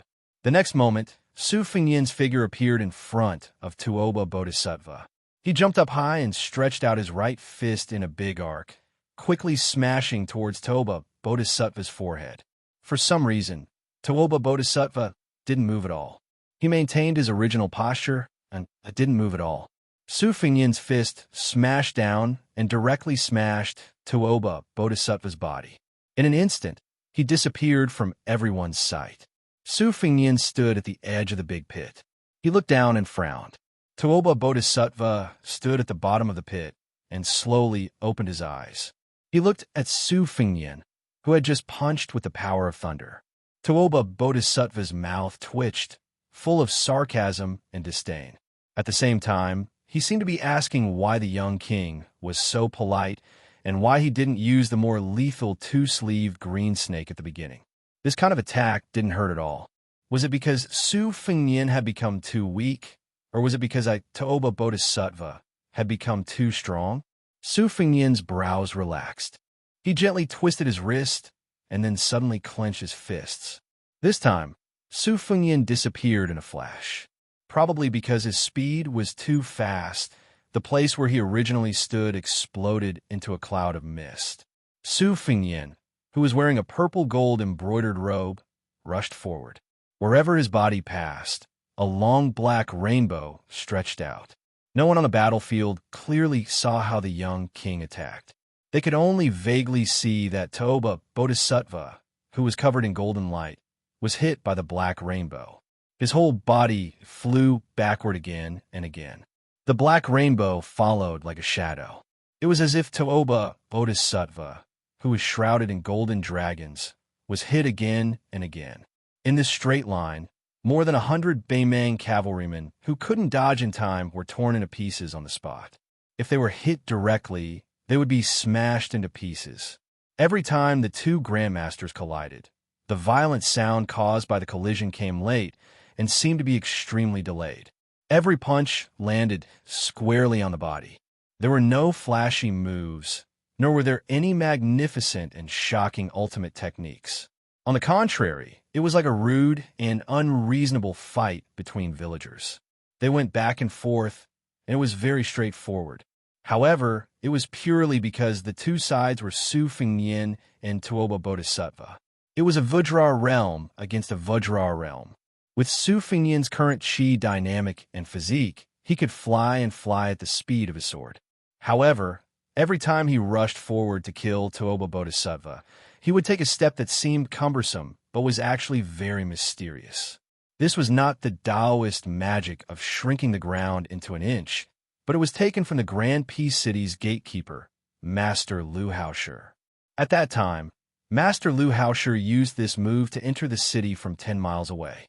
The starting distance was an inch that an ordinary child could cross in one step. The last step was as long as 1,000 feet. The key was that during this period, he could continuously accumulate his power. It was similar to the stacking and stopping that White Fox's face used to scare Tuoba Bodhisattva away. White Fox's face once said that 12 stops could kill a celestial state. Below 16 stops, the celestial's physique was like a piece of white paper. After 18 stops, there would be no land immortals in front of him. Compared to Gu Jiantang, who climbed the Wudong mountain to challenge the Buddhist Vajrali Dongshin, White Fox's face once said that 12 stops could kill a celestial state. Below 16 stops, the celestial's physique was like a piece of white paper. After 18 stops, there would be no land immortals in front of him. Compared to Gu Jiantang, who climbed Wudong mountain to challenge the Buddhist Vajrali Dongshin of Buddhism, Vajrali Dongshin, the battle between masters was fought at the millimeter. Therefore, this step that seemed to slow down the speed was the essence of Su Fengyan's real advantage. As for the 4 great grandmasters of Wushu evaluation, Su Fengyan was beating Tuoba Bodhisattva from the beginning to the end. Tuoba Bodhisattva could only parry and did not have the strength to fight back. When the high and mighty immortals fought, The ant-like mortals could not hope to sit on a bench and watch the show, not to mention clapping and cheering on the ground or pointing out the world with relish. Chapter 2004. From Qi Xuanzhen's ascension on the demon-slaying platform to Su Fengnian's battle with the immortal of Dragon Tiger Mountain in the capital city's imperial astronomer, countless bloody Jianghu grasslands had already proved this point.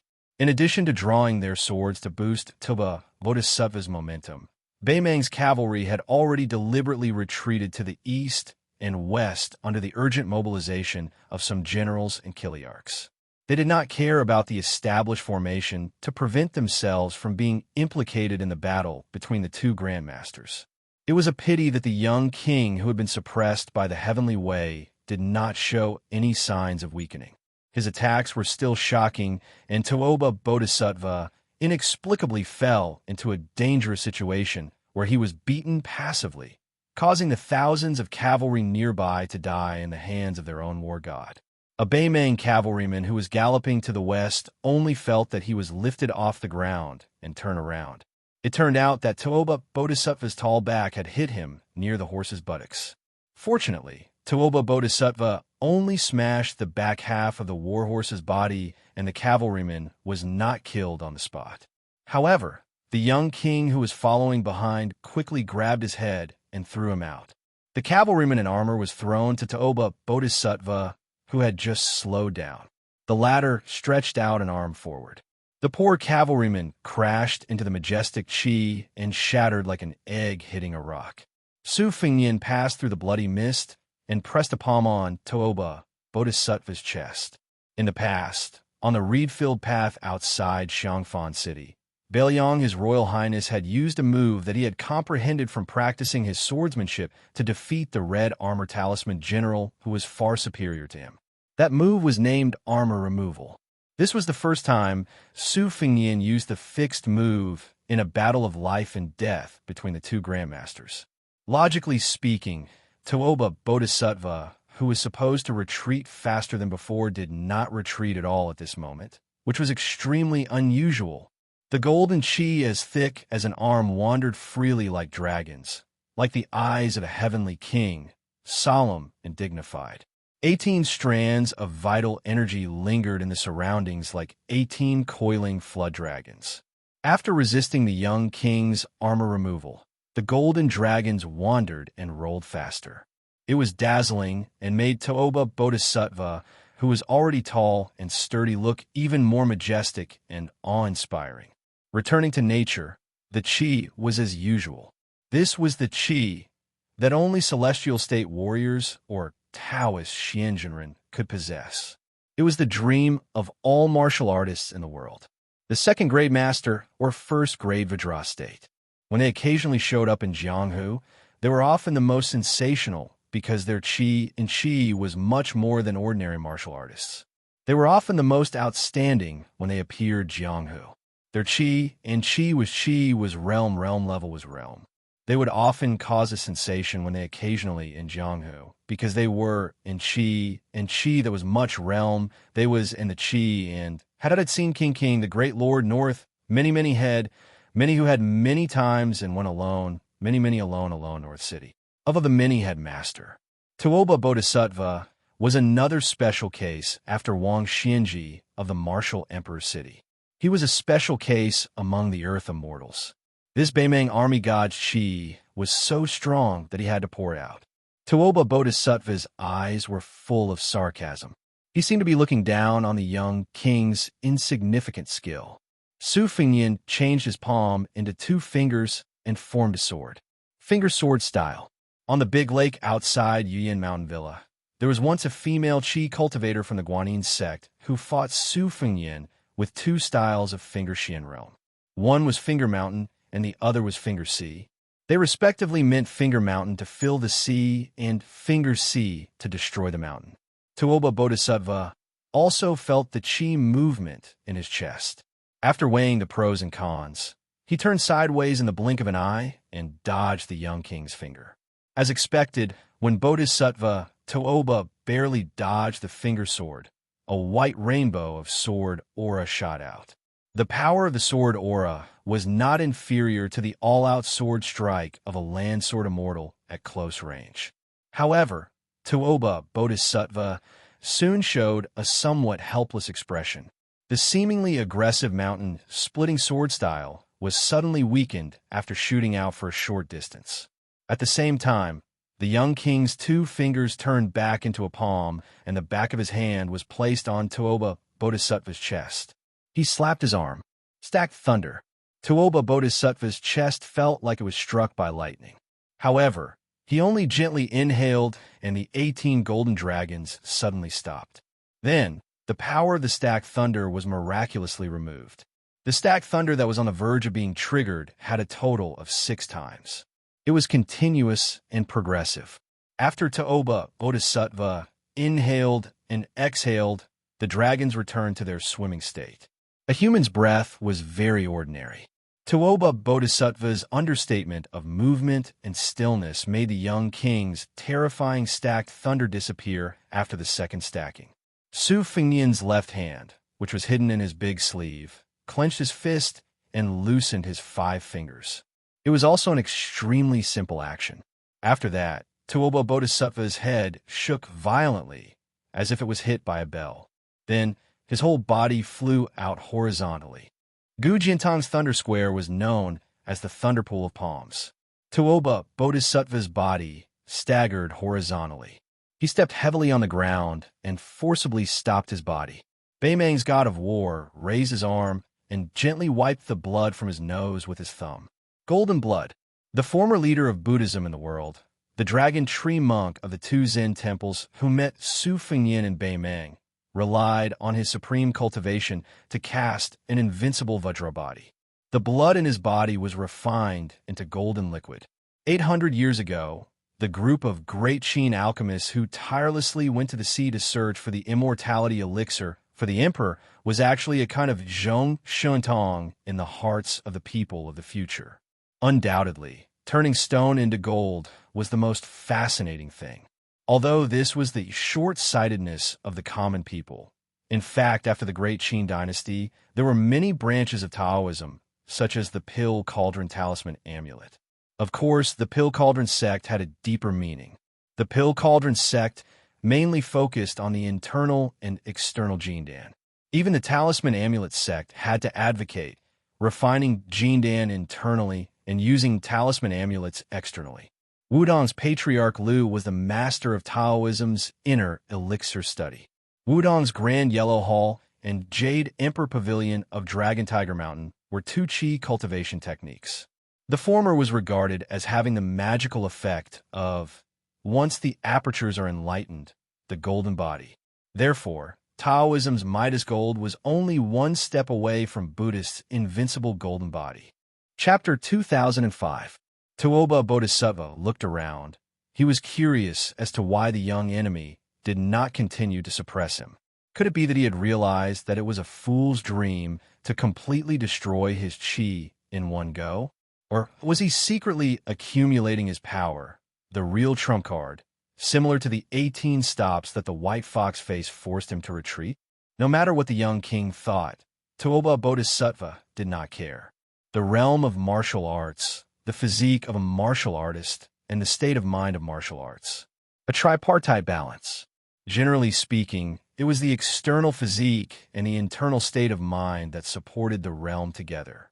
Tuoba Bodhisattva was originally very conceited about his physique.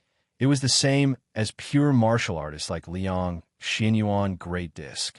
The physique was the real foundation. After the battle with Dong Tai, his state of mind was close to perfection and reached the peak. However, after the battle with Su Fengnian in the 1,000 Miles West region, he fell into a situation where his life was hanging by a thread. In the Battle of the Dragon Eye Plain, he was forced to retreat by the white fox face with an unprecedented 18 stops. It was one disaster after another. Therefore, even if his physique was far better than before, and his realm was high, he was confident that he had won against the other 3 grandmasters. Although it was a realm of excessive enthusiasm, there was no hidden danger. Then, the only regret, but not the flaw, was his state of mind. The subtlety of the state of mind was that every level had a small perfection of each level.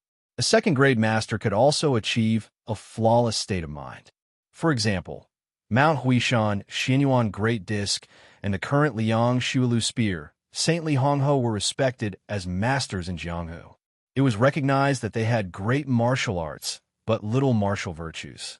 However, in the same realm, these two were undoubtedly the closest to being invincible. The people of the three sects who could enter the first-grade realm mostly had a good state of mind. However, they often had an empty realm, but their combat power was not as good as the pure martial artists in the realm who cultivated their strength and not their mind. The unpredictability of the state of mind was due to the profound difference. Wang Xinji, who had dominated Jianghu for 60 years, claimed to be one of the top 10 martial artists. He could fight against 9 people and was absolutely invincible.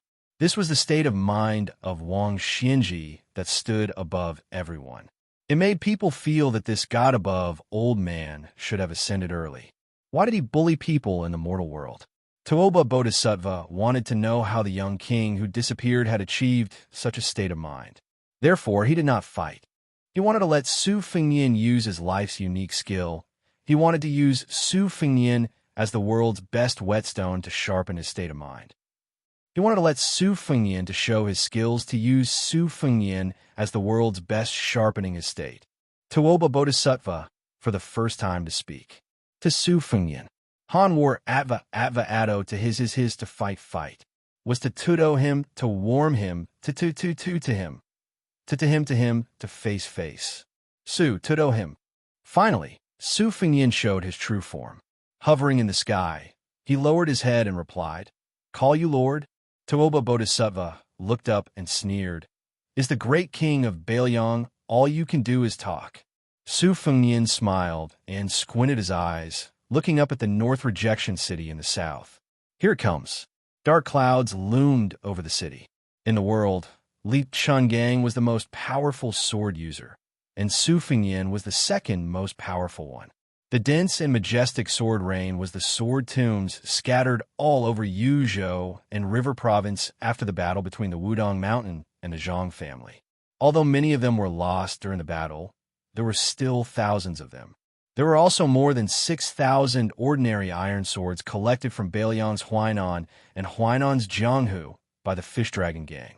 In that instant, Northern Mang's 3 10,000-man siege infantry formations all raised their heads to shoot a glance at the same time. They couldn't help but swallow their saliva. Nearly 8,000 flying swords came from the east to the west. Then, like an arc of iron cavalry, they flew from the south to the north in the sky above the North Rejection City, quickly sweeping past this majestic border city.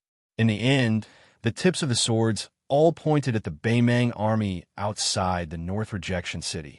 No matter how heavy the rain was, no one had ever heard of anyone dying in the rain. But what if knives fell from the sky and flying swords fell from the sky?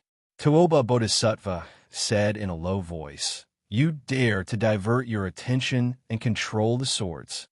Su Fengnian, you're really courting death." Su Fengnian pressed his hand down heavily. 8,000 falling swords, 1 sleeve of green snakes, and sword energy like green dragons, rushed toward Tuoba Bodhisattva on the ground. Tuoba Bodhisattva stomped on the ground, and thunder rumbled on the ground. His body rose from the ground, and one of the golden flood dragons rushed towards Su Fengnian first. Su Fengnian's 18 sleeves of green snake sword energy, 1 sleeve after another. Below the North Rejection City, although almost all the Baimang infantry raised their shields and tried their best to block the rain of arrows, the flying swords that fell with the momentum of wind and thunder still penetrated the Baimang heavy shields, armor, and bodies, nailing more than 3,000 Baimang infantry outside the North Rejection City on the spot. More than 2,000 Baimang barbarians who were relatively lucky had their shoulders cut off, thighs pierced, or feet pierced. Although their lives were not in danger, their combat strength was severely damaged. The 3 infantry formations that had pushed 50 steps below the city wall with great difficulty were instantly defeated. From the beginning to the end, not a single arrow fell from the North Rejection city wall. Half of the 8,000 swords were broken, but there were still 4,000 swords that were intact and stabbed into the ground at an angle. It was like a sword formation with a solemn aura blocking between the North Rejection city and the Beimang army. Such a large-scale sword defense that consumed an infinite amount of qi was bound to have to pay a huge price when facing a martial arts evaluation grandmaster like Tuoba Bodhisattva. First, it was the powerful 8,000 swords and the 18 sleeves of Green Snake Sword. It was up against Tuoba Bodhisattva, who was ready and had 18 flood dragons protecting him. As expected, the young lord's 18 swords were shattered by the golden flood dragons. Although Su Fengyan's Immortal's touch on the top still managed to hit Tuoba Bodhisattva's head, he was also punched in the stomach by the latter. Tuoba Bodhisattva's body swayed as he went against the flow. Step by step, he ascended to the sky and punched Su Fengyan's arms that were blocking in front of him. The last punch even broke through Su Fengyan's arms and smashed on his face. The young lord's body instantly disappeared into a sea of clouds as if he had ascended in broad daylight. Tuoba Bodhisattva hovered in the air, 300 feet above the ground. Heavens Above, Chapter 2006. The two generals on the left and right flanks of Beimang, each with 5,000 cavalry, almost went crazy. They were able to participate in the siege as cavalry and obtain this kind of easy merit. Although the merit was not destined to be great, it was easy to win. They did not have to risk their lives like the first group of 30,000 infantry to push to the bottom of the city wall and then risk their lives to besiege the city. As the two flanks of cavalry, in fact, they were just shooting a few rounds on horseback symbolically, trying their best to help the elite infantry of the Southern Dynasty suppress the rain of arrows on the city wall. In addition, Beimang itself had crossbows and more than 2,000 catapults as the main projectile force. So the two cavalry forces did not have to bear any responsibility at all. The Bailiang cavalry had long figured out a pattern. Whether the Beimang barbarians' border army was the old army, the children's army, or the sun's army, one just had to look at the status of their general. Generals from Norland who were stationed at the border of the Southern Dynasty were usually not too bad, but also definitely not too high. Therefore, the soldiers and horses under their command were usually in the upper middle, and the majority of them were the children's army. First, the nobles of Norland and the Great Devi did not care about the Western capital's imperial court. In the eyes of these arrogant people of the grassland, there were probably not many people who could be considered as officials other than Huang Songpu, Dongjua, and Lu Gui, who were great generals and officials. Furthermore, His Majesty had always carried out the strategy of the remnants of the spring and autumn period and the nobles of Longwan jointly ruling the Southern Dynasty, and did not support the important people of Norland getting involved in the Southern Dynasty. As for the local generals of the Southern Dynasty, it was generally based on the status of their family. The descendants of the Longwan nobles were the most valuable.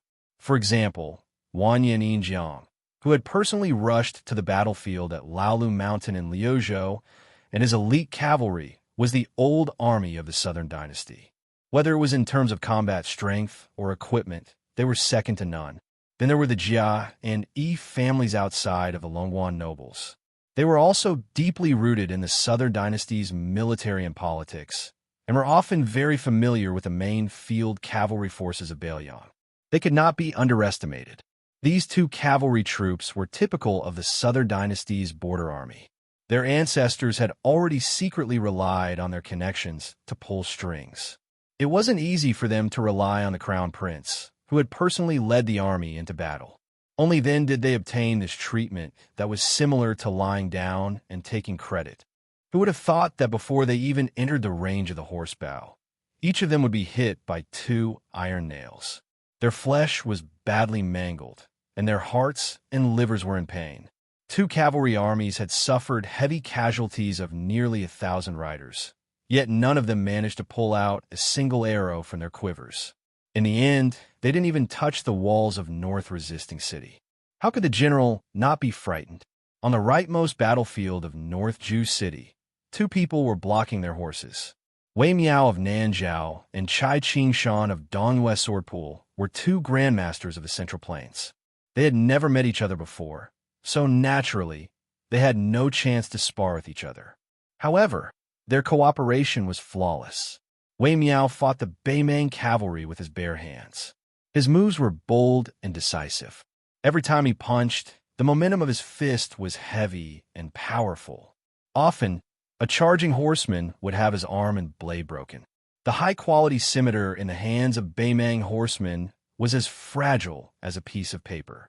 On the other hand, Cai Qingshan had always been known for his exquisite swordsmanship and profound sword aura, which perfectly complemented Wei Miao's firm and fierce fists. Very soon, this grandmaster of swordsmanship no longer deliberately pursued killing moves that were as imposing as a rainbow. Instead, he mostly used two styles to kill the enemy. The sword light emitted from the tip of his sword was no more than 2 qi long, but it was already as if he was holding a 5 qi long sword. It was just enough for him to stand on the ground and accurately stab the Beimang horseman in the chest, or lightly slash the horseman's neck. His long sword was never dyed scarlet. At this time, Wei Miao suddenly changed from his previous vicious fist wind that could kill the enemy with 1 or 2 moves.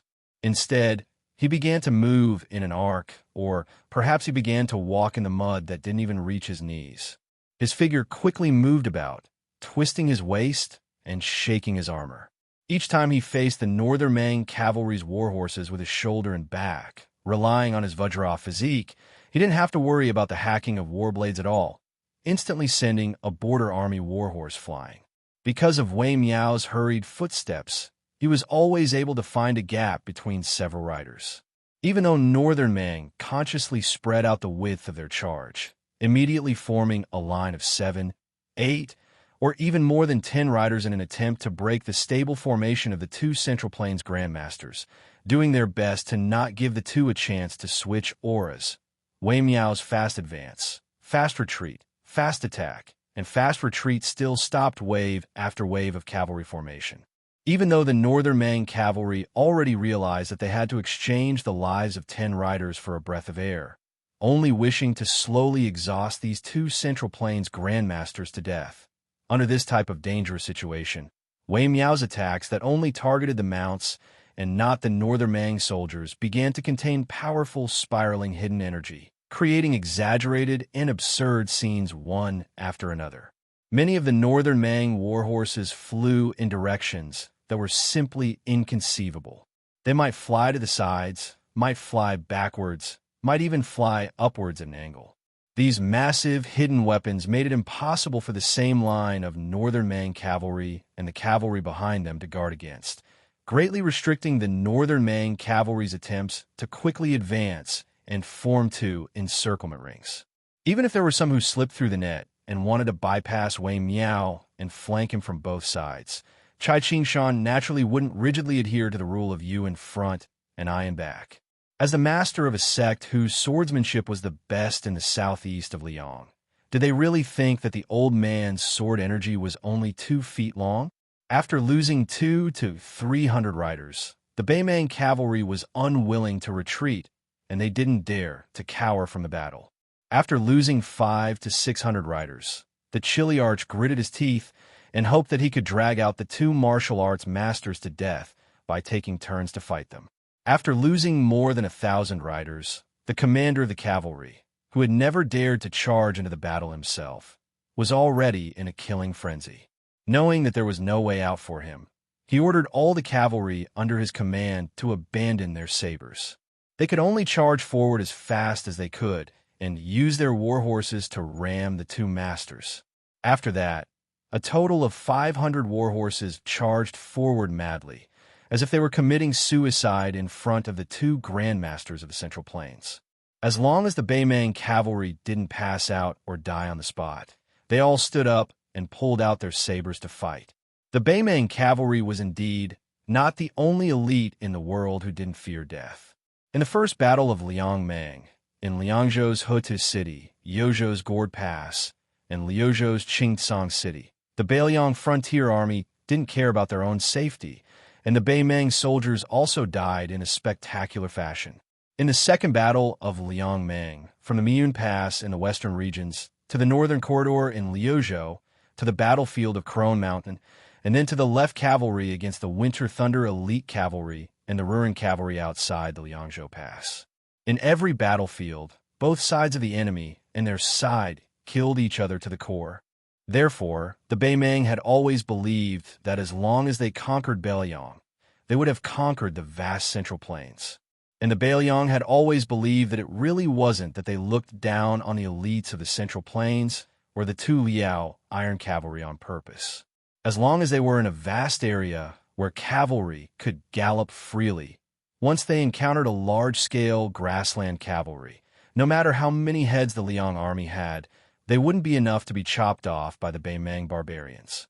In the middle of a conversation that was destined to be buried in the dust of history, Tananon laughed and asked a certain close friend who always had his hands on the handle, if we annoy the Su family, they might as well rebel and join hands with the Beimeng to invade the Central Plains. Then what should we do? Won't we become sinners for all eternity? You, Baiyan, will be ranked first, and I, Huanwen, will be ranked second. That grand secretary, who was like the sun in the midday sky in the Liang court, had an indifferent expression and gave a humorous answer that didn't match the horse's mouth. I only hope that when the time comes, all the officials in the court won't feel that the water of martyrdom for the country is too cold and the Liang family has no rope. Huanwen was still in that court, still standing tall as the Tantanon. However, after autumn this year, he had gradually faded out of the court's view and almost didn't participate in the small court meetings. The old man lived in seclusion and became more and more silent, unwilling to speak with others. As a result, Grand Secretary Zhang Julu's opinion of the Beiliang Su family in the depths of his heart was even more unknown. In any case, as the battle between the Jiangnan aristocratic families and the Liaodong aristocratic families in the Liang court became more and more intense, some scholars, who were clean but carried righteousness on their shoulders, after gaining a firm foothold in Taiyan City, began to speak out. Their words shocked people to death, saying that the old traitor Zhang Julu not only dominated the court, he even secretly colluded with the Northwest Border Army and purposely raised a tiger to cause trouble in order to solidify his position. Although there weren't many of these people, their statuses were often not ordinary. They were seen as having a body of knowledge and ambition, but could only be suppressed and ostracized by Zhang Lu, who was led by Baiyan, who was jealous of their ability during the reign of Yonghui. Now that the clouds had finally parted and the moon could see the light, they should speak out for justice and speak out for the common people. For a time, there was praise everywhere. They had the strength of a scholar, a master of morality, and a pillar of the country. These scholars, who were like carps jumping over the dragon's gate, or famous scholars who were born in the families of generals and ministers, were not many compared to the vast majority of normal scholars, but their voices were the loudest, and they had the most audiences. After this auspicious third year of autumn, at the highest point of the Taiyan City Court, even a ministry of war yamen that had fought with the Northwest Sioux family for so many years did not purposely hide the tragic victory at the Battle of Mian. In addition to the news of the victory at Old Woman Mountain in Liuzhou that was sent to the capital via the Lianghui Pass post house, as well as the complete annihilation of Liu Deyuan's Liangzhou left cavalry, the new administrator of the Lianghui Path, Han Lin, and Jidushi Su Gong, reported everything to the court without missing a word. However, it was still very strange that the entire Taiyan city, from the large families deep in their courtyards to the noisy streets and alleys, did not discuss this matter from beginning to end. It was probably because the former were not willing to speak and the latter could not hear. The common people of Liang at most heard that the Beiliang Su family had won a few small battles in Liuzhou and suffered a great defeat outside the Liangzhou Pass. Then, very quickly, they were surrounded by the hundreds of thousands of Beiliang's army in that Beijua city. No wonder this Taiyan city that had been used to watching clouds rise and fall for 20 years could not stop the rebel army of the three vassal kings advancing north. Its most urgent situation was that the Southern Expedition General Wu Zhongshuan, who was the Minister of War, personally led 100,000 strong Southern troops. The two border armies of the Great Pillar State, Gu Jiantang, did not move. Chapter 2007. It was said that Tang Taizhuang, the assistant minister of the Ministry of War who had inherited Gu Lu's legacy, was about to leave the capital and lead most of the elites in the capital to set up a second line of defense behind Wu Zhongshuan's army. They were only waiting for the two groups of Liaodong cavalry to come down south. At that time, they would be able to turn defense into offense and push the rebel army back to the south bank of Guangling River. The Shu soldiers of the white-clothed war Saint Shenjibao, the barbarian soldiers of the Yin King Zhao Sun, and the lone king of Jing were not worth mentioning. For Liang, the two Liaodong border armies that had taken 20 years and half the country's power to build were the world's top elites right next to the Zhao family of Liang. They were like family right under the nose of Graydon City. They were the cornerstone of the country, the needle that stabilized the sea. The Su family of the Northwest had their own soldiers. How could they trust them? How could the northern Liang Path, a barbaric place where there were as many schools as there were hairs on a cow and few scholars, have the right to sit at the same table as the great peace city that was the best in the world, the Guangling Path that was the richest in the Central Plains, and the Jiangnan Path that was full of literature? Outside Jexi City, it was probably the battle with the greatest disparity in military strength in history. Someone died. The deceased was the Southern Tang Confucian scholar Cheng Baishuang. This old scholar, who had almost reached the Confucian saint realm and was a grandmaster of the Central Plains at the back of the battlefield with a blind female zither player, Xue Songwan, should have died last. The old man died of exhaustion. Wei Miao, Chai Qing-shan, Lu Huang, and Yu Groom each blocked the 5,000 Beimang cavalry. Wu Luding of the Wu family sword tomb, sword attendant Sohua, and Su Yanbing with his spear behind him firmly blocked the advance of the 10,000-man army on the left flank of Beimang. Mao Shulang of the Southern Plains, Ji Lu, and of the Dragon Palace, and Yu Xingrui of the Wudong Mountain were already surrounded by the 10,000-men infantry on the right flank and the two reinforcements. Among them were almost 1,000 spiderweb warriors and Beimang Jianghu masters. In northern Mang's middle formation, the red-robed Su Ying and Luoyang, who had withdrawn from the center of the army, joined hands. Together with Sui Xiegu, whose sword energy crisscrossed, providing support from the rear, they finally managed to hold back the surging tide that surged south. During this period of time, even though Luoyang had made a trip to northern Mang's crossbow base and unleashed a great slaughter, when faced with more than 2,000 catapult carts that were located in a long arc, it still seemed like the will was willing, but the strength was lacking. Moreover, if she targeted these siege weapons, with just Su Ying and Sui Xiegu blocking the infantrymen in the middle, as well as the cavalry army that continuously charged through the two wide corridors, it was extremely likely for the two of them to completely sink into the mud. After Su Yanbing and Yu Xingrui had to go to the left and the right flank, Su Fengnian had to confront Toba Bodhisattva, and Dong Tai had to face the celestial being to ensure that the young king could fight Beimang's god of war without any worries. Otherwise, Toba Bodhisattva, who was already blessed by nature and had the celestial being constantly fanning the flames above his head once he successfully climbed to the peak of martial arts.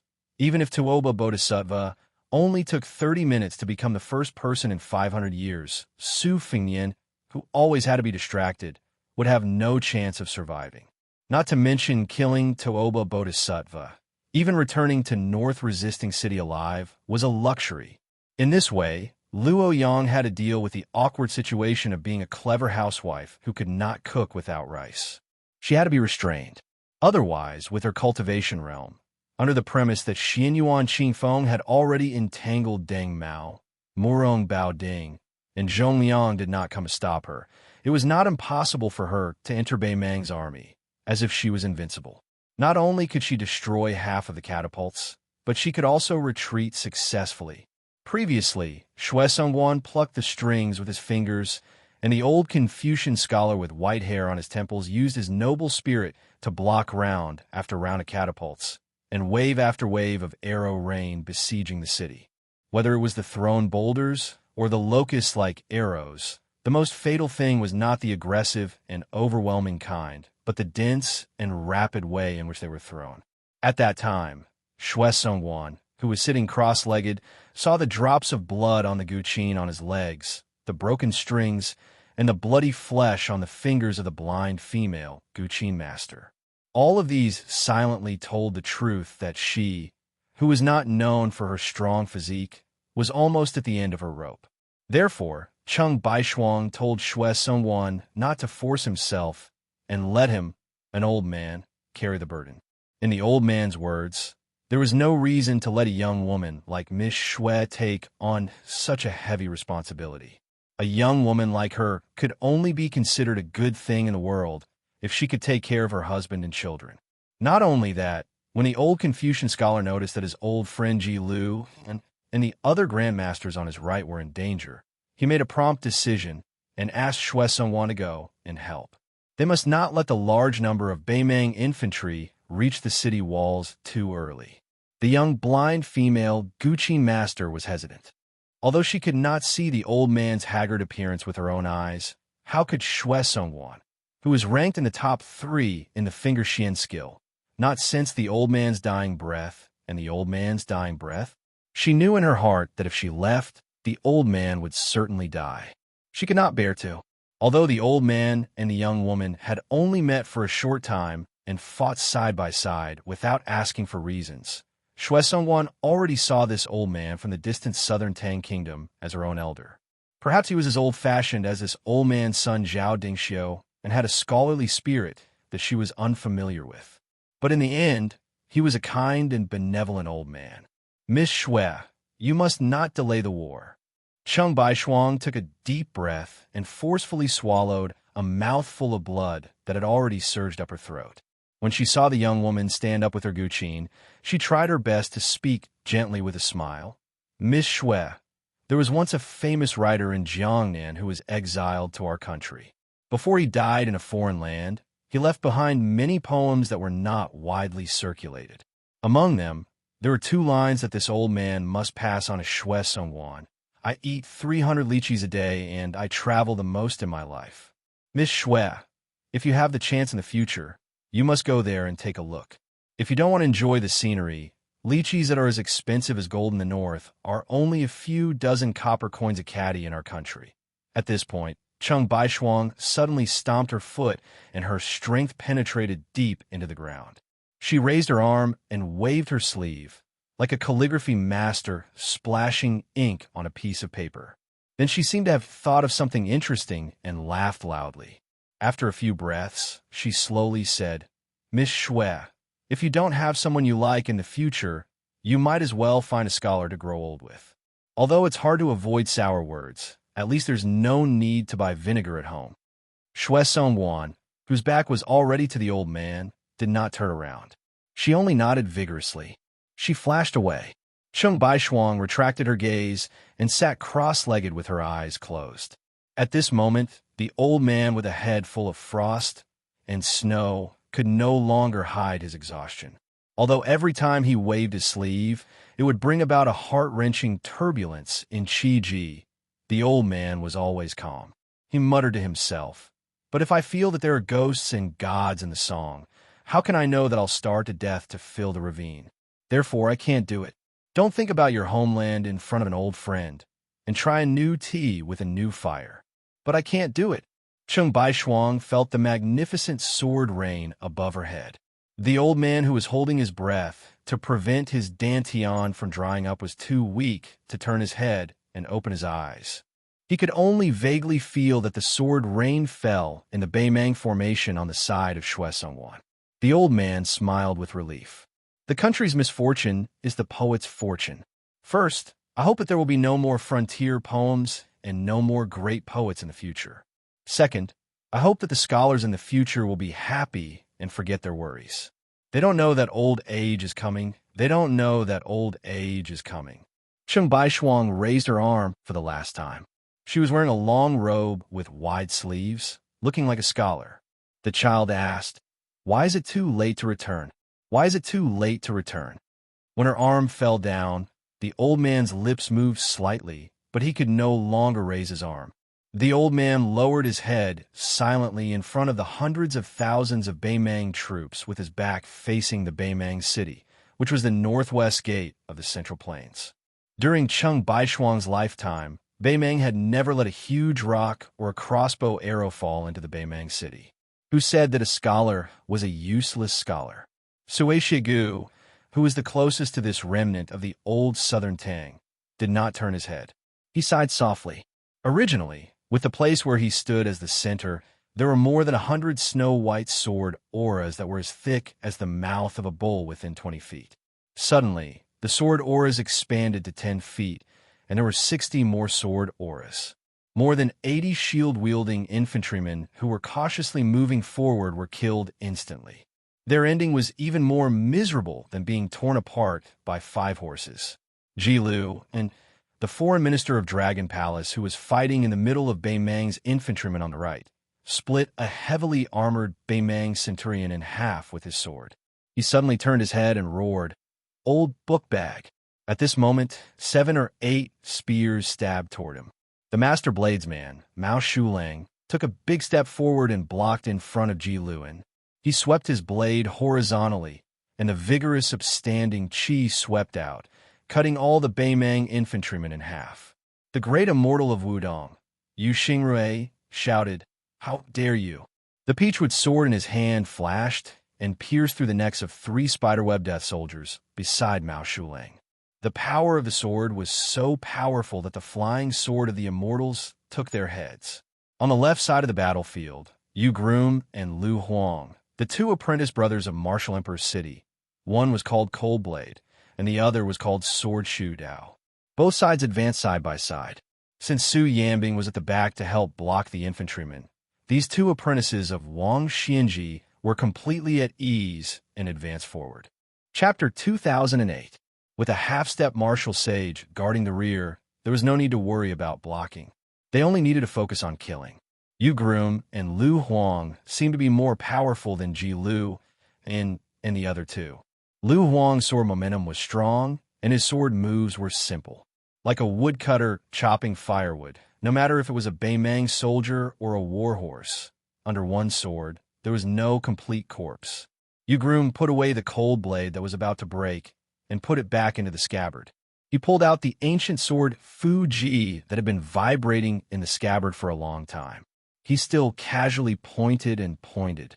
Yu Groom moved like a hare, and a falcon fell like a falcon, appearing and disappearing like a ghost. Although his killing momentum was not as terrifying as Lu Huang's, even Su Yanbing was surprised when he noticed the subtle change in this person's qi. As expected of Wang Xianji's first disciple, Yu Groom actually showed signs of breaking through in the battlefield. Naturally, he was only 1 step away from becoming a land sword immortal. Although even after stabilizing his realm, he was still not a real land immortal. As long as his realm reached that level, it would not be comparable to a mysterious celestial and celestial swordsman who accidentally comprehended 1 or 2 sword immortal sword moves. He would probably be the second person after Dong Tai. Bridegroom used sword pressed against the space between the brows of a northern Mang soldier. He didn't look at the corpse that fell off the horse, instead jumping onto the horse's back. He looked forward and reminded Lu Huang in front of him with a sunken voice. Northern Mang has another 1,000 elite cavalry that is currently hurrying over. Lu Huang was about to speak, but Yu Groom had already rushed forward with a laugh. "Let me fight him first." On the far right, just as Chai Qing-shan and Wei Miao were changing their positions at the critical moment, a silhouette as swift as a startled swan smashed down from above. A fist as powerful as a thunderbolt hammered into the chest of Chai Qing-shan, who was just about to retreat. Even though this sword master, whose name, Shuk Liang, had already subconsciously placed his sword horizontally in front of him and used the tip of his sword to meet the enemy, hoping to make the uninvited guest retreat in the face of difficulties, he didn't expect that the fist still collided with the tip of his sword without any hesitation. The Dongyue sword pool sect master, who was currently taking a breather and had already fought for a long time, was caught off guard, actually being injured by his own longsword. Fortunately, Wei Miao quickly rushed forward, grabbing Chai Qing-shan's shoulder with one hand and pulling him back, while blocking the second fist of that Northern Mang martial grandmaster with the other. Taking advantage of the momentum, Chai Qingshan flew back over 30 meters. A bloody groove was cut on his chest so deep that his bones could be seen. Blood gushed out and soaked his clothes. As Wei Miao's left hand clenched that fist, because his right hand had to help Chai Qingshan dodge the sword, his second punch was slower than the Beimang experts by a hair's breadth. However, it was precisely this hair's breadth that allowed the shrewd and treacherous assassin to gain the upper hand. Wei Miao was punched in the forehead. Wei Miao stomped his feet and only took half a step back before stopping himself. He refused to take a single step back. From this, one could see the unyielding nature of the #1 expert of Nanzhao. Wei Miao exchanged blows with the newcomer. Both sides took 3 steps back. Wei Miao's fist landed on that person's chest, while his own forehead suffered another punch. With his head heavily injured, Wei Miao's ears were already oozing blood. In his blurred vision, the Beimang general clad in shining silver armor laughed savagely. Wei Miao is a fist, but there's no fist in the world. The one I'm going to kill is you. While the tall general was speaking, Chai Qingshan hastily took a deep breath and was about to reverse the situation for Wei Miao. But at this moment, the old man heard the blind zither player behind him shout, "Watch out above your head." A second Beimang assassin with a ghostly figure descended from the sky without a sound or a trace of qi. He was like a wandering ghost. The silver-armored general's opening was clearly a deliberate diversion. Perhaps this was the true killing move of the 2 Beimang grandmasters after they had worked together. Chai Qingshan quickly took a step back. As Xue Songwan gave the warning, his palm brushed viciously across the zither strings. But a scene that caused the blind zither player to feel grief and indignation appeared. The assassin completely ignored the heavy wound in his chest, as if he could not feel the slightest bit of pain. The extremely slender, 4-foot-long sword in his hand, without sword aura or sword light, chopped straight down between Chai Qingshan's eyebrows. Beimang's willow, Li Fengshou's haunting spirit, on the brink of life and death. Chai Qingshan still used all his strength to deliver what might be the last strike of his life. It pierced straight for that person's heart. The master of the Dongyue sword pool only hoped that this strike would be able to pierce that person's heart. Chai Qingshan, don't care if I die. It's good if I can kill one more person. Originally, he should have used this chance to have Li Fengshou kill Chai Qingshan, and then have the silver-armored general use his fists to kill the unstable Wei Miao. That would have been the best situation for both sides to win. But at this moment, Chai Qingshan suddenly realized that although the long sword had left a deep gash in his forehead, it only needed a little more strength to break open his head. If there was a little more strength, it would not be difficult to dismember his body. But that assassin with extremely strange swordsmanship chose to be merciful. At the same time, the silver-armored general of Beimang's Orange Province, Murong Baoding, seemed to have been immobilized by an immortal, wasting a rare opportunity to deliver a punch. Chai Qingshan's eyes widened. Even the old man, who was a seasoned sword grandmaster, felt that the scene in front of him was too absurd. The Beimang assassin in front of him was suspended in the air, his arms drooping, and the willow-long sword falling to the ground. A section of Willow Li Fengshou's head was grabbed by the neck by someone behind him and lifted in the air. Murong Baoding did not dare to move. He was unbelievably obedient, even though he could clearly see that person's back. It was a purple-gold robe. The king of Bailiang who broke through the sea of clouds and returned to the human world, Su Fengyan. The young king's 5 fingers were like hooks, completely destroying the qi inside the body of this section of willow. The soft and boneless Li Fengshou twitched the corner of his mouth and smiled gloomily. In an instant, Wei Miao wanted a punch, and Chai Qingshan wanted to use his sword, but they were too slow. The 2 top martial arts grandmasters believed that even if they were in their peak state, they would not be able to stop the surprise attack of the 3rd assassin of Beimang. The young king's back suffered an unimaginable heavy blow. After a slight shift of his footsteps, his whole body bypassed Chai Qingshan and crashed into the towering wall of the North City. Wei Miao, and Chai Qingshan retreated almost at the same time.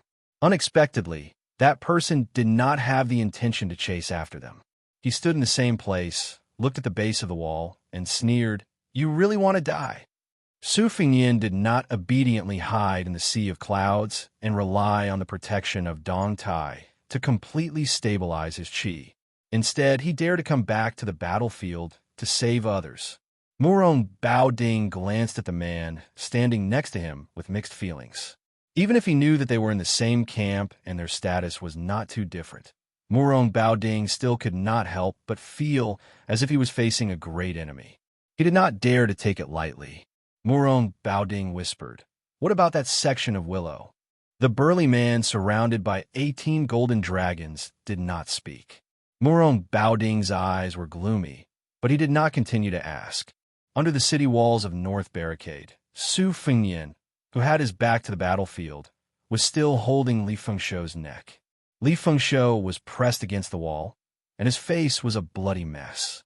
It would not be an exaggeration to say that his body had been smashed to pieces. Su Fengyin smiled and asked, "You didn't die when I cut you in half last time, but you should be dead this time, right?" The section of Willow of Beimang, whose real identity was hidden and prominent, opened his mouth slightly, as if he wanted to laugh happily, but he could not laugh. He said in a hoarse voice, "Me? I'd rather be dead. It's not a loss to have you. Su Fengyin, accompany me in death." Su Fengyin said, "Oh." Li Fengshuo slowly closed his eyes, as if he had been relieved of a great burden. He said intermittently, "Don't worry.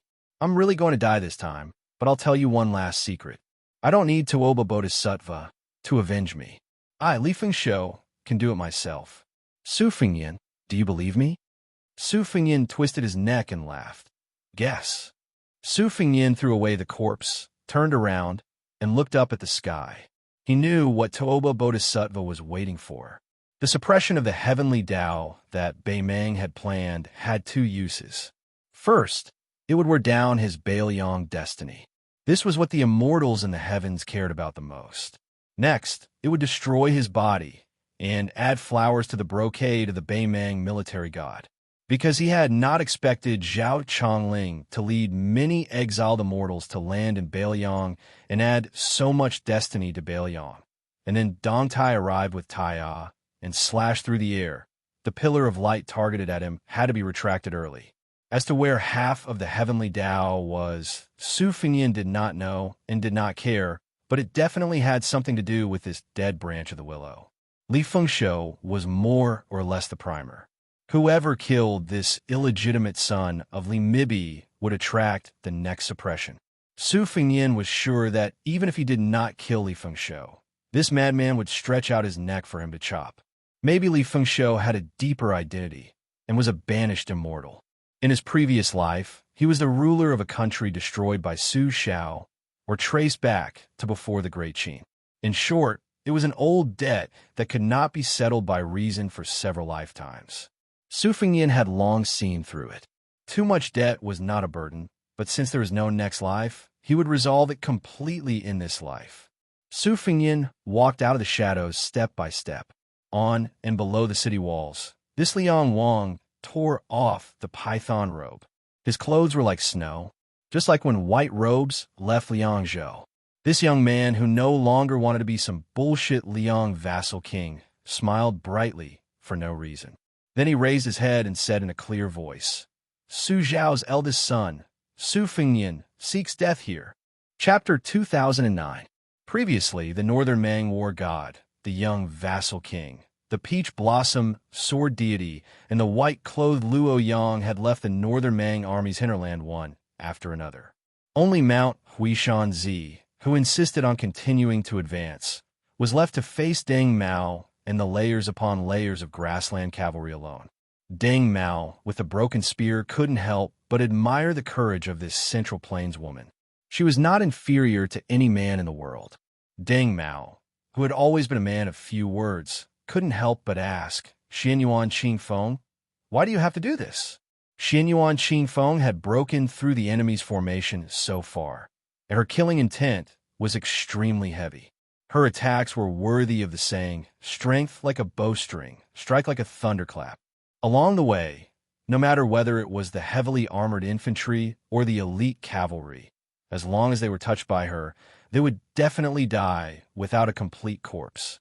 The reason why she could be called the twin jade annulus of Liang, together with a young feudal lord, was not only because of her extremely high realm, but also because her foundation, both her body and qi, was very solid.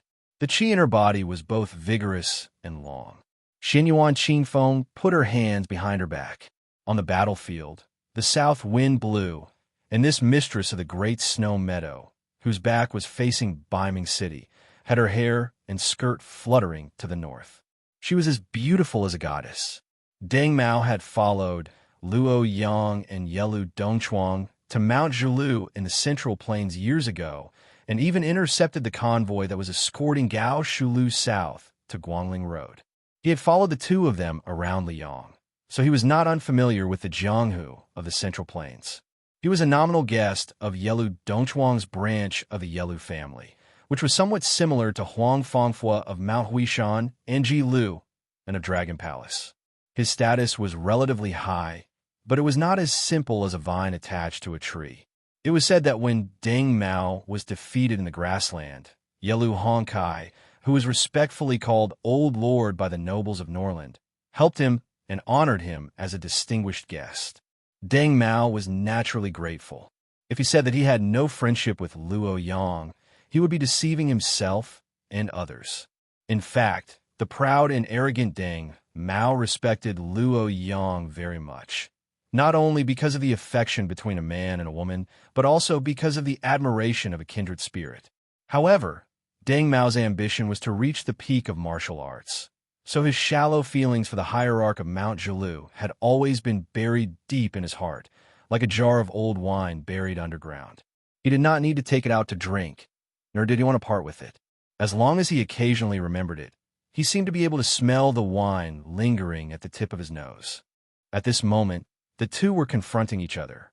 In terms of cultivation level, Deng Mao was a grandmaster of Beimang from the same era as Zhong Liang and Murong Baoding. As a senior of Mount Huishan, Deng Mao was actually half a realm lower than Xianyuan Qingfeng. He was only an ordinary heavenly phenomenon cultivator, far from reaching the threshold of Earth Immortal. However, even someone as conceited as Xianyuan Qingfeng did not act rashly. She did not think that she could easily surpass this man and take the head of the crown prince of Beimang. From this, one could see her fear of Deng Mao.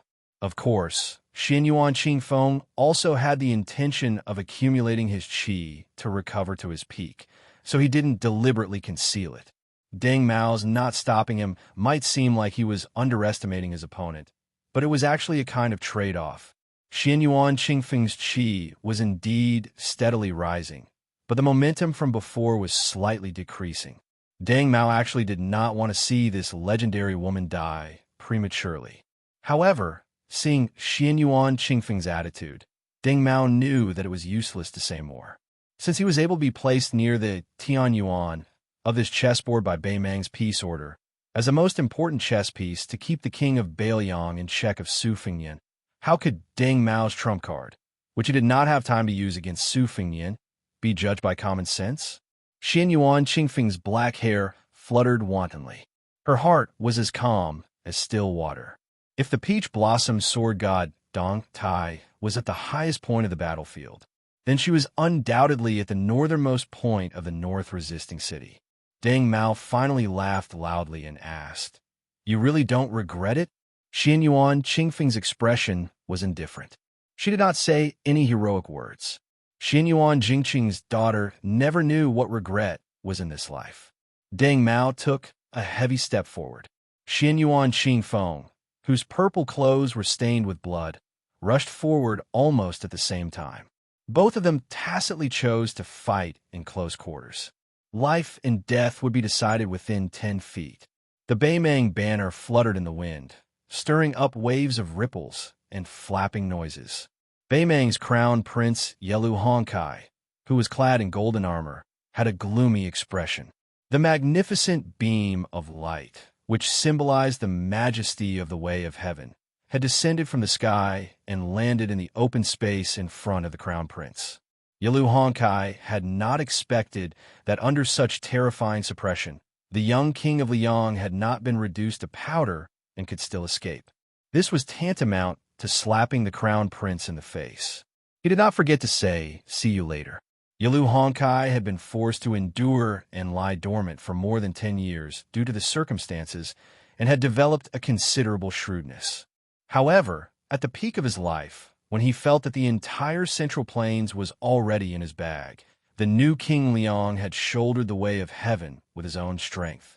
This caused Yalu Honkai, who had an army of 400,000, to feel a strong sense of resentment.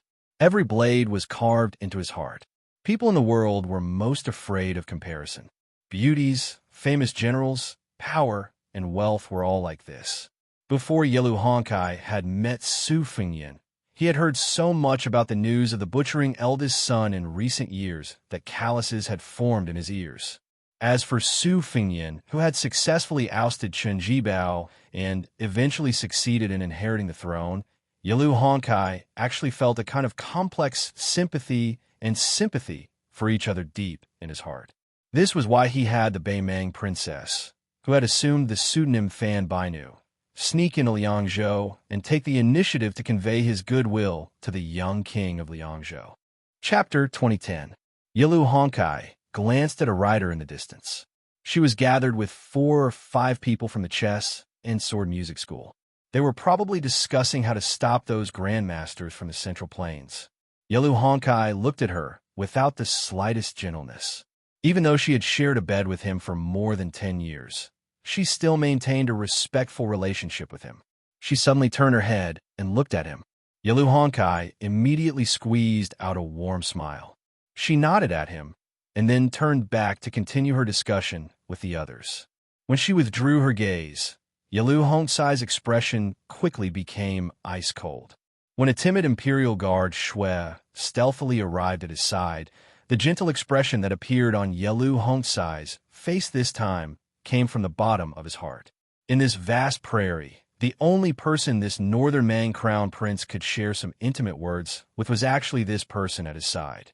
Different from the Fergana horse that Yalu Honkai rode, the retainer's mount was a tall, snow-white steed that exuded a glossy luster similar to fine jade. The young rider wore a slightly large helmet that covered his eyebrows, revealing half of his extremely feminine and handsome face. Yalu Honkai looked at the retainer, carefully maintaining a distance from him, his eyes revealing undisguised affection. He smiled softly and said, "Come closer, there's no harm." The young rider narrowed his naturally charming eyes and looked at the battlefield in the south. He slowly said, "Horses galloping from the north are full of arrogance. Singing from the south is full of death. The first half is appropriate, but the second half is not." The Beimang crown prince, who was not familiar with poetry and disdained to pretend to be cultured, couldn't help but ask curiously, "What do you mean? Is there an allusion to it?" The personal retainer with the title of bodyguard Shui rolled his eyes boldly and said angrily, "Even if we conquer the Central Plains in the future, with your little knowledge, how are you going to deal with the refugees of Liang in the future?" Yalu Honkai laughed loudly and suddenly lowered his voice. "Don't I have you?" The young cavalryman curled his lips and looked at the eye-catching bright purple dress in the distance. He clicked his tongue and said, "A woman should be content with her life." Yalu Honkai followed his retinue's line of sight and saw Xianyuan Qingfeng fighting Deng Mao with a broken spear. He said disapprovingly, "So what if he's good at martial arts?" Including Su Fengyan, there are a total of 18 martial arts masters outside the northern city. They won't be able to escape death, even if they fight against our grassland cavalry. The best ending for this alliance chief of the Great Snow Plateau was to die under Deng Mao's broken spear or die in the charge of the cavalry. Otherwise, surviving on the battlefield would only be worse than death. With her status and appearance, once she becomes a prisoner and her cultivation is destroyed, I'm afraid that even some old tycoons in the western capital will buy her for thousands of taels of gold, not to mention the Duke of Norland. The young cavalryman's face darkened as he lamented, "If that day really comes, Xianyuan Qingfeng would already be dead the moment he lost his martial arts. It's like the generals and ministers in the imperial court. As long as they lose their official status, it's the same as having their backbone pulled out. Yalu Honkai didn't believe that Xianyuan Qingfeng could be a threat to him at all. He said calmly, "The beauties of the world are like the weeds on our grassland. There are more every year.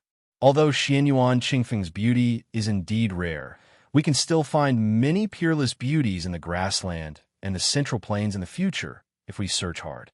To be honest, the women who made it into the Rouge Review in the past all had prominent identities without exception. It's as difficult as ascending to the heavens for women of ordinary birth to make it into the rankings. So, in the end, the men who hold power in the world like women's faces, but they like the clothes they wear even more. For example, the young cavalryman glanced sideways at the Bemang crown princess who had met with the two officials at some point and sneered. "For example, her," Yalu Honkai said half-jokingly. "Her? She'll probably only make it into the next Rouge Review after she becomes the empress." After a moment of silence, Yalu Honkai turned and said seriously, "You're different. You're different from her and them." The cavalryman didn't turn to look at Yalu Honkai after hearing this. He only raised his head slightly and said arrogantly, "Of course. There was once a prophecy that was widely spread in Jianzhou at the southeastern border of Liang. However, after the dust settled at the Bull Mound, it had long since disappeared. A female brings back a male. The female is capable of toppling cities, and the male is capable of toppling countries. Both of them fly into Wudong Palace." The square formation of Beimang's middle infantry was cut in half at the waist by two white and red robes. Luo Yang and Su Ying responded to each other on the left and right. The number of infantrymen that slipped behind them each time was no more than 300. The one-armed Forefather Eater sword stood behind the two female grandmasters. Within a radius of 200 feet, streaks of sword chi flowed like rainbows. Those who trespassed were killed on the spot, as if they were walking into a trap. Not only that, Sui Siegu's white robe fluttered and his eyebrows fluttered. He stroked his long eyebrows and muttered, "Set up the formation." Of the remaining flying swords that were left behind by the young vassal lord, more than 2,000 undamaged longswords were pulled out of the ground one by one. The longswords soared into the air and connected with each other. They landed in front of Sui Siegu and stabbed into the ground. More than 1,000 swords formed a row. There were a total of 2 rows. They lined up neatly in front of Forefather Eater's sword. The sword formation formed a step formation. Sui Siegu closed his eyes and smiled. He muttered to himself, "The cornerstone of the river rises suddenly. The rolling flood, the vast, eternal spring." Sui Siegu suddenly took a deep breath. Another 2,000 broken flying swords landed behind the old man. However, these long swords didn't stab into the ground. Instead, they hovered in the air, forming a sword formation. Finally, Sui Siegu took another deep breath. Suddenly, the tall and sturdy old man's body emitted a dazzling white light. Sui Siegu, who had swallowed countless famous swords in the world, scattered the sword chi that he had accumulated for 100 years into the 2 great formations. Every flying sword was imbued with a strand of sharp sword chi. In a split second, it was as if they had gained spirituality. Regardless of whether it was the step formation or the crossbow formation, the 4,000 swords of the 2 great formations trembled and wailed at the same time. The old man muttered softly, "Li Chungang, you broke 2,600 swords at the Guangling River. I, Sui Siegu, am not willing to lose to you." The old man who had exchanged an arm with Li Chungang of the spring and autumn sword armor passed away with a smile. The 2 sword formations were formed in tandem. 100 years of spirit was exhausted in 3 breaths. Chapter 2011. Beimang's God of War and the Young King of Vassal State. The 2 enemies who might decide the fate of countless people in Liangmang, intentionally or otherwise, moved the battlefield away from North Resisting City. The former was probably afraid of Su Fengnian's fate of Baoyang that had not been exhausted by the way of heaven. Once he had North Resisting City as his backing, he might be able to suppress Toba Bodhisattva's trump card. The latter was more worried that once the two entered North Resisting City and fought, it was very likely that the victory of the 18 Grandmasters would be completely nullified by Toba Bodhisattva's wanton destruction. When Su Fengyin floated away, he told Wei Miao and Chai Qingshan to be careful, who still needed to confront thousands of cavalry. The current leader of Dongyue Sword Pool signaled the young king of vassal state not to worry about the battle here. Su Fengyin clasped his fist to the two grandmasters of the Central Plains who had disregarded life and death as a sign of gratitude. Chai Qingshan laughed it off. His chest was filled with pride. The space between Chai Qingshan's eyebrows was split open, and his chest was cut by a Beimang willow. However, compared to Chai Qingshan, who looked miserable but did not suffer any injuries, Wei Miao of the Southern Zhao was the one who was seriously injured, whether in terms of physique or qi. Wei Miao was worthy of being the #1 master of Southwest Jianghu. Whether in terms of physique, martial arts attainment, or improvisation, he could be said to be the world's top martial artist. However, the sneak attack by Murong Baoding, nicknamed Half-Faced Buddha, and Li Fengshou, the spiderweb assassin, was too insidious and vicious.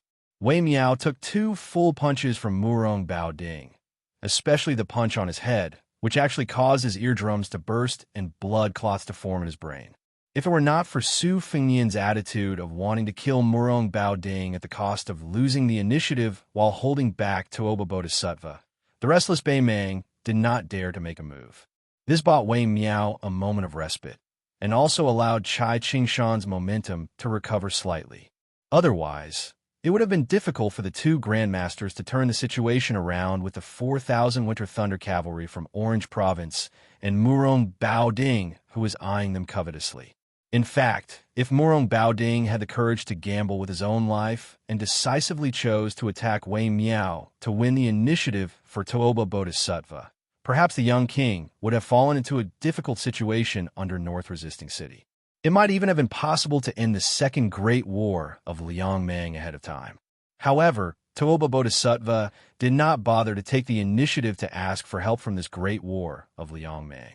Secondly, Murong Baoding, who was ambitious and wanted to be in the Central Plains, finally obtained a great victory that shook the world outside Liangzhou Pass.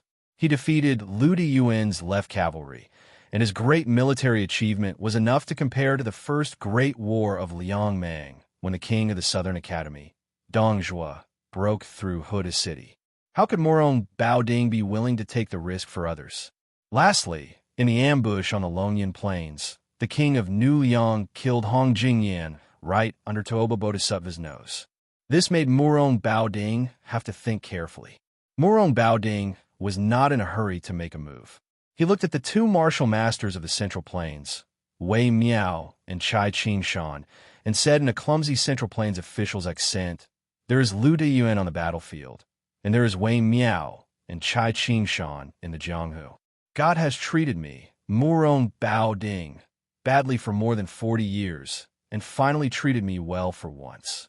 There's a saying in the Central Plains that goes, 'Mountains and rivers repeat, but there is no way out.' Very wonderful, it really sets the scene." After Toba Bodhisattva and the young vassal left the place, Murong Baoding, who was wearing silver armor, suddenly had an imposing manner. In the Beimang Jianghu, this member of the royal family, who was originally only known for his rough skin and thick flesh, was ranked very low even if he was on the list of previous martial arts evaluations. This was because Murong Baoding was known to be good at defense and not good at offense. Compared to Zhong Liang, who had directly entered the finger mystery realm from second grade master, they could be said to be the two extremes of Beimang's martial arts. However, Murong Baoding had brazenly injured Wei Miao with 2 punches. It was obvious that he had been hiding his strength for so many years. Even when he joined forces with Zhong Liang to ambush Su Fengyin in Qingsang City in the early years, he still deliberately hid his cultivation from beginning to end. When it came to tolerance, Murong Baoding was indeed well-versed in it. Wei Miao was silent and slowly inhaled and exhaled. Since this Beimang was willing to talk loudly, Wei Miao naturally would not take the initiative to seek a quick battle. Chai Qing-shan held the meter-long sword with a calm expression. The poem from Murong Baoding's mouth was very popular in the Central Plains. However, this half-baked Northern Mang prince probably did not know where it came from. It was the poem banishing Liang Zhou to die of old age, written by the son of the poet family who won first place in the last years of the Great Feng Dynasty. Mountains and rivers repeated, willows dark and flowers bright. Just from the words alone, it had always been the most fascinating scenery of Jiangnan. The spring sun was bright and beautiful. The grass was long and the birds were flying. The scenery was pleasant. How could it not make people forget to return? On the other hand, the northwest of the Great Wall was barren, the yellow soil was barren, and the ravines were crisscrossed. The sky was high and the clouds were low. In this part of the world, the two dragons' strength rushed towards one's face and directly hit one's chest. The desolate and cold atmosphere seemed to make the foreigners take a few steps back before they were willing to give up. Chai Qing-shan walked to Wei Miao's side and smiled. There is Wei Miao in the fist. There is no fist in the world. You deserve it. Wei Miao grinned slightly, but did not make a sound. Su Fingyan had once joked that he had seen countless experts and grandmasters in his life. Among them, the red-robed man-cat Han Xianxia, the #1 swordsman in the capital, Qi Jiajia, and the purple-robed Xianyuan Qingfeng of Mount Hui were the most impressive. Li Chungang, Jian Zhihuang, and Wei Miao were the least like masters. Chai Qing-shan continued with a smile.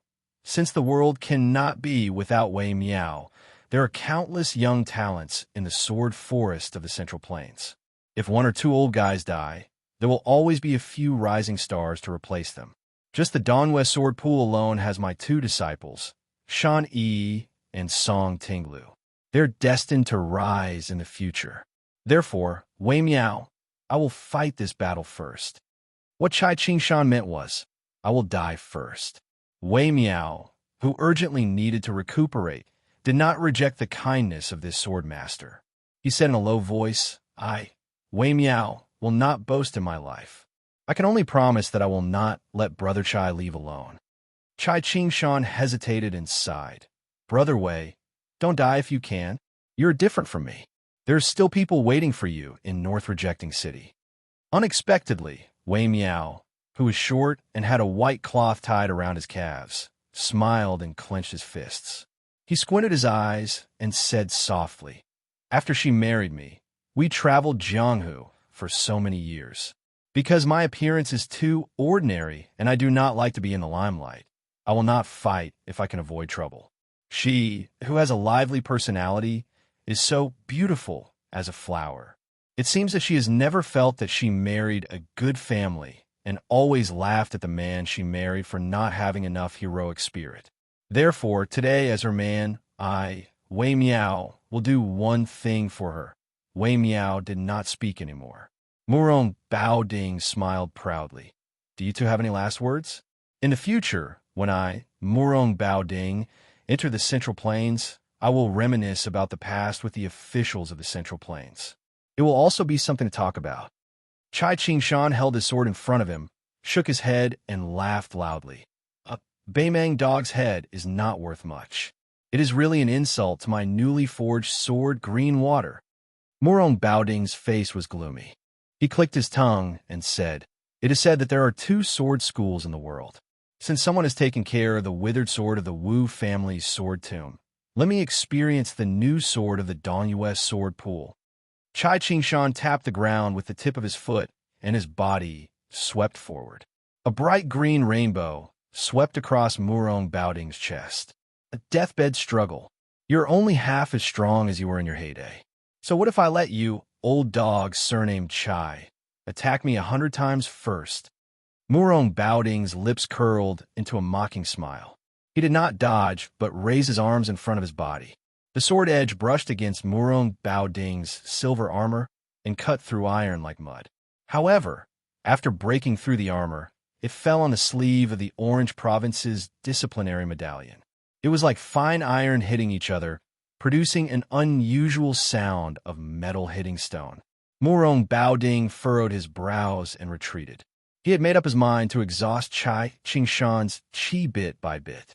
His body was known as the Great Vajra Realm, which was 1 in a million among pure martial artists. It was said that his indestructible body was not inferior to that of the Dragon Tree monk and Li Dongxin, the master and disciple of the 2 Zen temples. More importantly, the armor he wore was one of the best treasures in Beimang's treasury. It was forged in the early Sui Du period and was once a secret treasure of the royal family of Dafeng. It was said that its material was similar to the red armor of one of the 4 grandmasters of the spring and autumn period. With this armor, Murong Baoding originally thought that he could withstand 2 or 3 strikes from the peach blossom sword god Dong Tai, who had the greatest killing power. However, he did not expect Chai Qingshan's sword to break through his armor. This made Murong Baoding retract his underestimation of the grandmasters of the Central Plains. In fact, Lu Fengshou, who was proficient in assassination, had made a good start but also a bad one. Li Fengshou almost killed Chai Qingshan with his willow leaf sword. It was not because Chai Qingshan was weak, but because his cooperation with Murong Baoding was flawless. Chai Qingshan's swordsmanship was especially high. It was the best in the southeast of the Central Plains. If there were grandmasters of fist techniques in the world, other than Wei Miao, only the woman from the martial emperor's city, Linya, could hold her own. Then the sword forest of the Central Plains was just as Chai Qingshan had said. It was continuous and unbroken. What a magnificent sight it was! It was not that there were no swordsmen other than Dong Tai, and it was not that there were no sword moves other than Li Chuangong's 2 sleeves green snake. Since Murong Baoding was arrogant, Chai Qingshan did not spare him.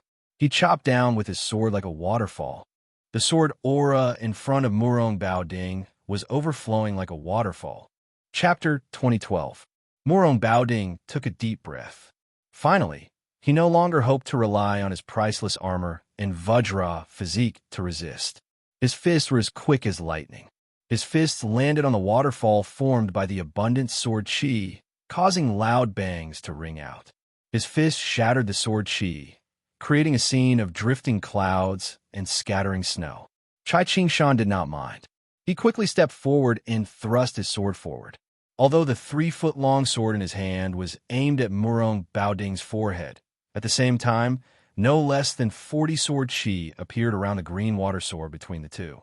The sword chi surged forward, but the sword intent was of the same origin. Chai Qingshan had comprehended this sword when he was 30 years old. He had seen a spring in the old Dongyue kingdom. It was the 3rd best spring in the world. The middle path was blocked by a protruding rock, causing the water to stagnate. Hundreds of thin streams of water flowed into the spring. Chai Qingshan had once told 2 of his proud disciples that he could use 80 swords in one breath to turn Vajra into dust. Unfortunately, this sword master could only produce 40 swords in one breath at this time. Even so, the power of the sword was extremely grand and shocking. Murong Baoding snorted angrily.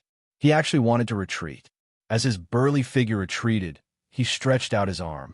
His 5 fingers were like hooks as he controlled his chi to grab a rider and his horse. He blocked the curtain of sword rain formed by the majestic sword chi. Chai Qingshan's sword pierced the horse's head. With a light shake of his wrist, the pitiful horse and rider were instantly sent flying.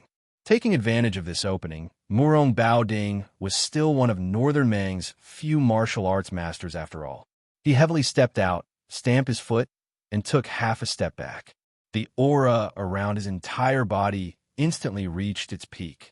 He was certain that Chai Qingshan would definitely continue to charge forward, so he punched out toward the air in front of him. Facing Murong Baoding's overbearing fist aura, Chai Qingshan and his sword did not stagnate. They continued to float forward. The old man tilted his body slightly and allowed the fist aura to explode his left shoulder. His sword was as fast as a rainbow as it accurately pierced Murong Baoding's chest. Injury for injury, death for death. Murong Baoding's chi sank into his dantian. At this moment, he realized that he had no power to fight back and chose to defend with all his might. The chi in his body circulated rapidly, and his face glowed with a dark yellow color. His feet were rooted to the ground, and he was as immovable as a mountain. The sword chi of the 3 feet long sword pierced through the armor like a hot knife through butter. After the tip of the sword was pressed against Murong Baoding's chest, the long sword bent like a crescent moon. In the end, it was almost a full moon. Xianxia, whose shoulder had been shattered and whose body was covered in blood, laughed loudly. Scram! The tall and sturdy Murong Baoding was sent flying by the sword like a kite, with its string cut. Murong Baoding's face turned pale after he landed heavily on the ground. He didn't lower his head to look at the old swordsman. He just stretched out his hand and wiped his face. His palm was scarlet red. Xianxia, who was surrounded by the Beimang cavalry, had no choice but to draw his sword and kill the horsemen who were swarming towards him. Thus, the line of sight between the two of them was blocked. Murong Baoding took the opportunity to slap the ground with his palm. He stood up again with some lingering fear in his heart. This old fellow was somewhat difficult to deal with. Murong Baoding, who didn't want to meet force with force, kept retreating and said angrily, "Smash him to death." With Xianxia at the center, the northern Mang cavalry began to rapidly charging forward. The horsemen at the outermost edge finally had the chance to show off the grassland cavalry's riding and archery skills. The aristocratic generals, who were frightened to death, had already given the order to kill regardless of whether they were friend or foe. Xianxia, who had to stop the cavalry's charge and break through the rain of arrows, swung his sword like a dragon. When he was trapped in a hopeless situation, the old man still tried to break through the cavalry formation and chase after the governor of Orange Province, who was avoiding the battle. However, his chi pulled at the wound on his chest, and the blood turned into a strange dark green color. He was only a hair away from rushing out of the encirclement that the Beimang cavalry had built with their lives. Murong Baoding, who had retreated again and again, had already retreated to the front of the Winter Thunder elite cavalry. His face was ferocious as he spat out a mouthful of blood. If it wasn't for the poison on his willow sword, he might have been chased to this place by Xianxia. It didn't mean that he would lose.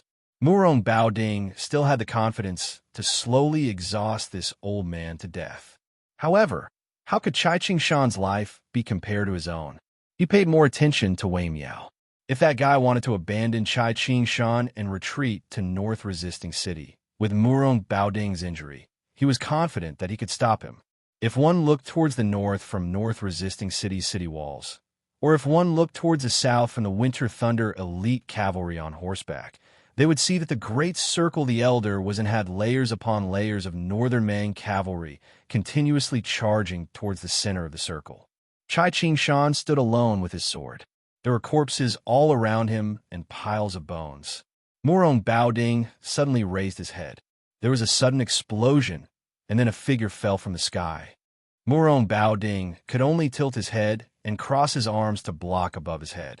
Half of Murong Baoding's body was smashed into the ground by this punch. It turned out that Wei Miao had directly jumped over the heads of the Beimang cavalry and found Murong Baoding. There was no way to retreat. Murong Baoding instinctively protected his head with his arms.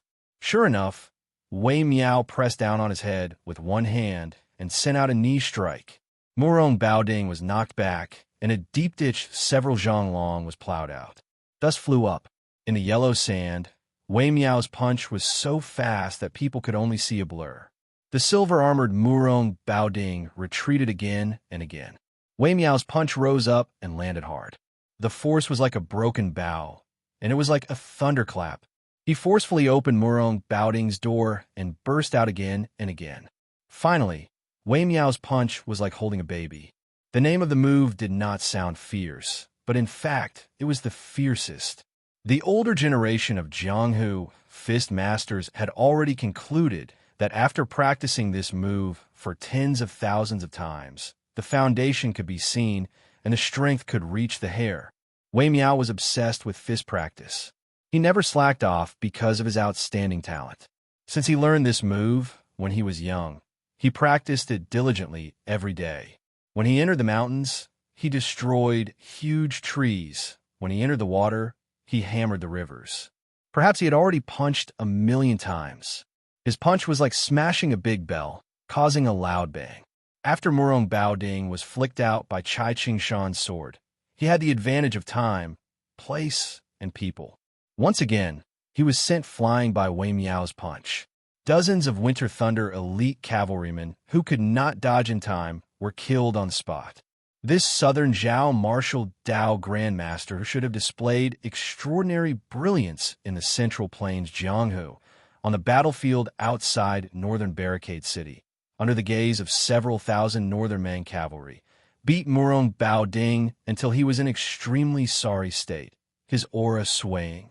He had beaten Murong Baoding's armor until it was full of holes and almost completely destroyed. Murong Baoding, who was on the verge of collapsing, roared again. Wei Miao followed him like a shadow. He stretched out his left arm and circled it to Murong Baoding's ear. He placed his palm on Murong Baoding's temple and patted it casually. Murong Baoding, who was much taller than Wei Miao, was lifted off the ground. Wei Miao's right fist smashed into Murong Baoding's abdomen like a thunderclap. Murong Baoding's body, who was originally flying backward, was pulled back by Wei Miao's left hand and punched his abdomen again. It was a comical and tragic scene. Murong Baoding's body, which was hanging sideways in the air, did not fall to the ground. Wei Miao walked forward step by step and punched his abdomen repeatedly.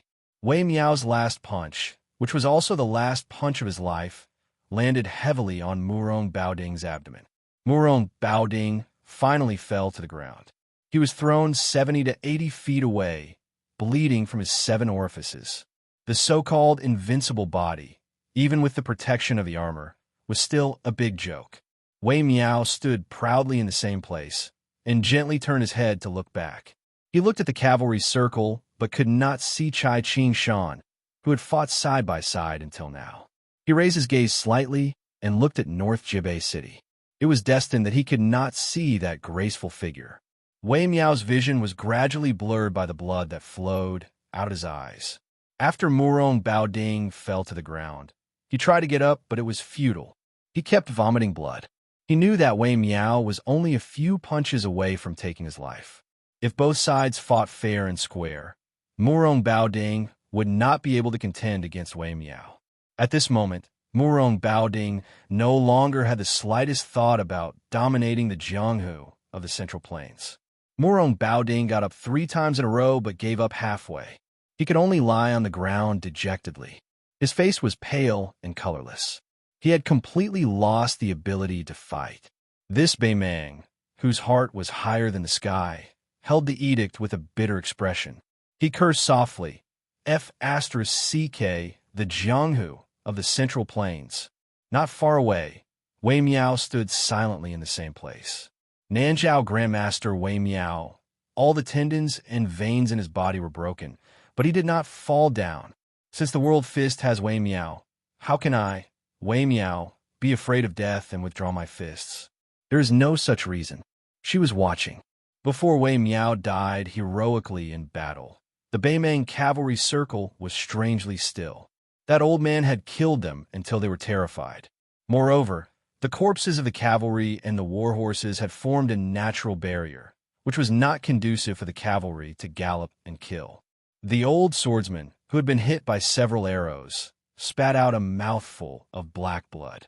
He knelt on one knee, using the long sword in his hand to support his body from falling. Chai Qingshan did not want to die kneeling on the ground, but he also did not want to fall down and die. In the end, he sat cross-legged with the sword across his knees. Since the sword was named Green Water, the sword blade was naturally green, just like the spring scenery in Jiangnan of the Central Plains. The ripples of the sword light under the sunlight were just like the ripples of the Dongyue sword pool in the spring breeze. Chai Qingshan used his sleeve to gently wipe off the black blood on the sword blade. Before the old man died, he smiled with a trembling voice. My Dongyue sword pool has been established for 500 years. With a sword in hand, I looked at the Jiang. The mountains are high, the water is deep, and the sword aura is long. I, Chai Qingshan, have never let the 3-foot sword be humiliated. After Cheng Baishuang and Sui Xiegu, the 2 grandmasters of the Central Plains, Chai Qingshan died in battle. Wei Miao followed him, silently meeting his death. Chapter 2013. The martial emperor city's Yu groom wielded the famed sword Fuji and charged directly at the 1,000 family elite cavalry. His sword fell. This sword was completely different from the previous one, which killed people with a light touch. It was brilliant, and the sword chi was so strong that it blotted out the sky. Wang Xianji, who was never willing to praise anyone, once joked with the green-robed girl that Yu groom was the only one who stood out among the tens of thousands of martial artists in Donghai. It was obvious that Wang Xianji had high expectations for Yu groom. More than 40 family elite cavalry were directly smashed by the swift and fierce sword chi. Blood and flesh splattered everywhere, and the scene was extremely bloody. One of the armored cavalrymen who should have died under the sword chi suddenly retreated and stepped on the warhorse's head accurately every time. He leaped like a rabbit and swooped down like a falcon on flat ground. In an instant, he pulled a large distance away from the unstoppable Yu groom and finally fell between 2 warhorses that continued to charge forward. He casually raised his arm and snatched a fine iron spear from the Zhong family disciple. With a smile on his face, he looked up at the young swordsman who was rapidly approaching him. The middle-aged man in the armor of an ordinary cavalryman thrust his spear out. The spear was like a giant dragon leaping out of the water, aiming at the Central Plains swordsman's heart. Spear Immortal Wang Xiao, one of the 4 grandmasters of the spring and autumn period, had left the big arm manual that had been handed down for generations. It said, "When the spear pierces a line, it will go straight. On the line, ghosts and gods will retreat." Every time Yu groom stepped on the warhorse's head, he would break the warhorse's front leg, raising a cloud of dust and completely disrupting the cavalry's formation. In the face of the middle-aged cavalryman's powerful spear, he suddenly lowered his body a little. He lowered his head and bent his waist, barely dodging the incomparably sharp tip of the spear. Then, he thrust out his sword, which also went straight. The cavalryman lurking among the Zhong family's private cavalry was Zhong Liang, known as the second person of the Devil Path in Beimang. In the face of Yu groom's evasive sword, he was still calm and collected.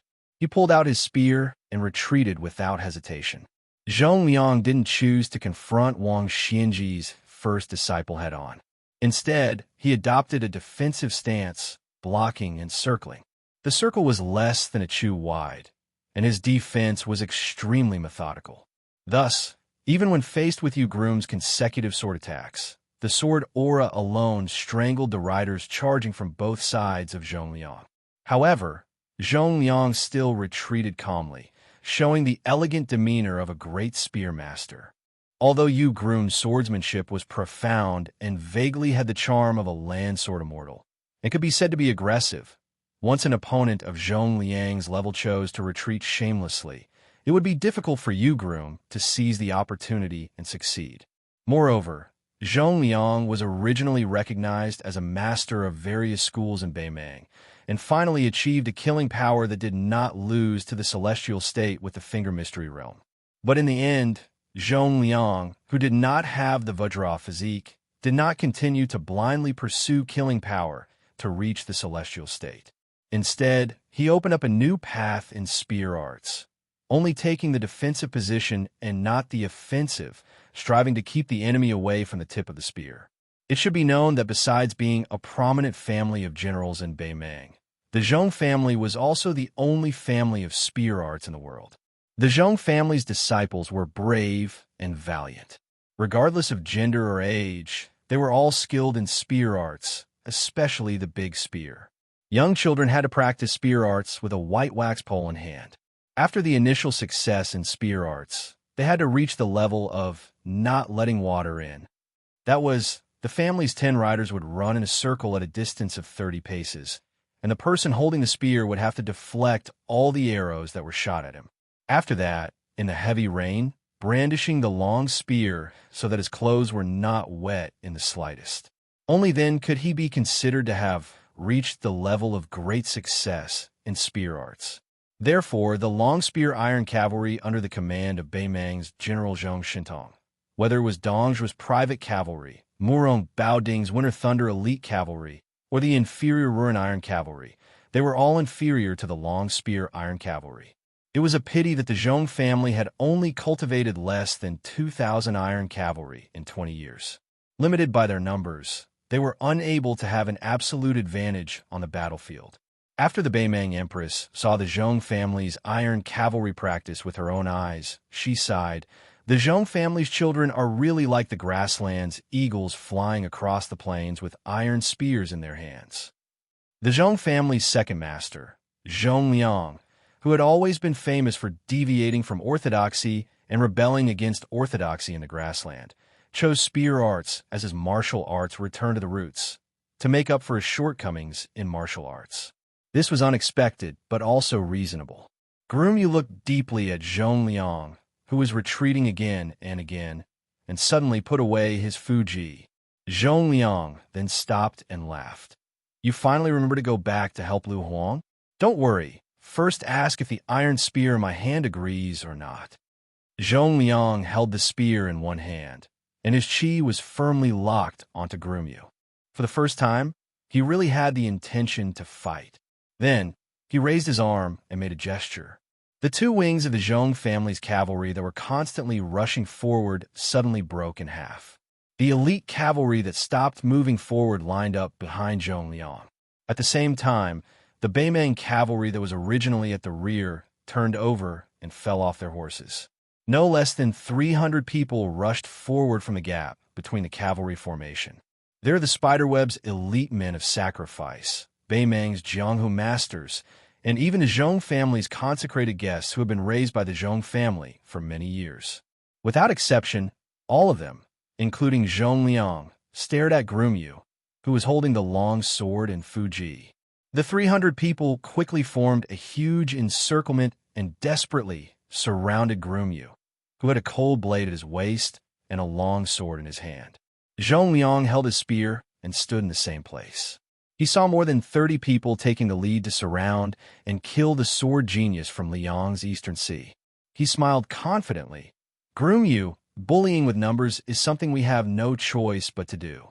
Although my Zhong family's men are not afraid to fight to the death, this is only on the battlefield. After all, we are not in Jianghu. I hope you can forgive us." This battlefield was exactly the same as the one where Murong Baoding and Li Fengshou were overseeing. How similar! Unexpectedly, Groomyu held the Fuji upside down, using only 2 fingers of his left hand as a sword. His lips moved slightly. The sword energy in Groomyu's left sleeve was abundant and overflowing. The 30 experts who were prepared to die were killed on the spot by the sword chi that rose from the ground without any warning, regardless of whether they were running wildly or leaping high into the air.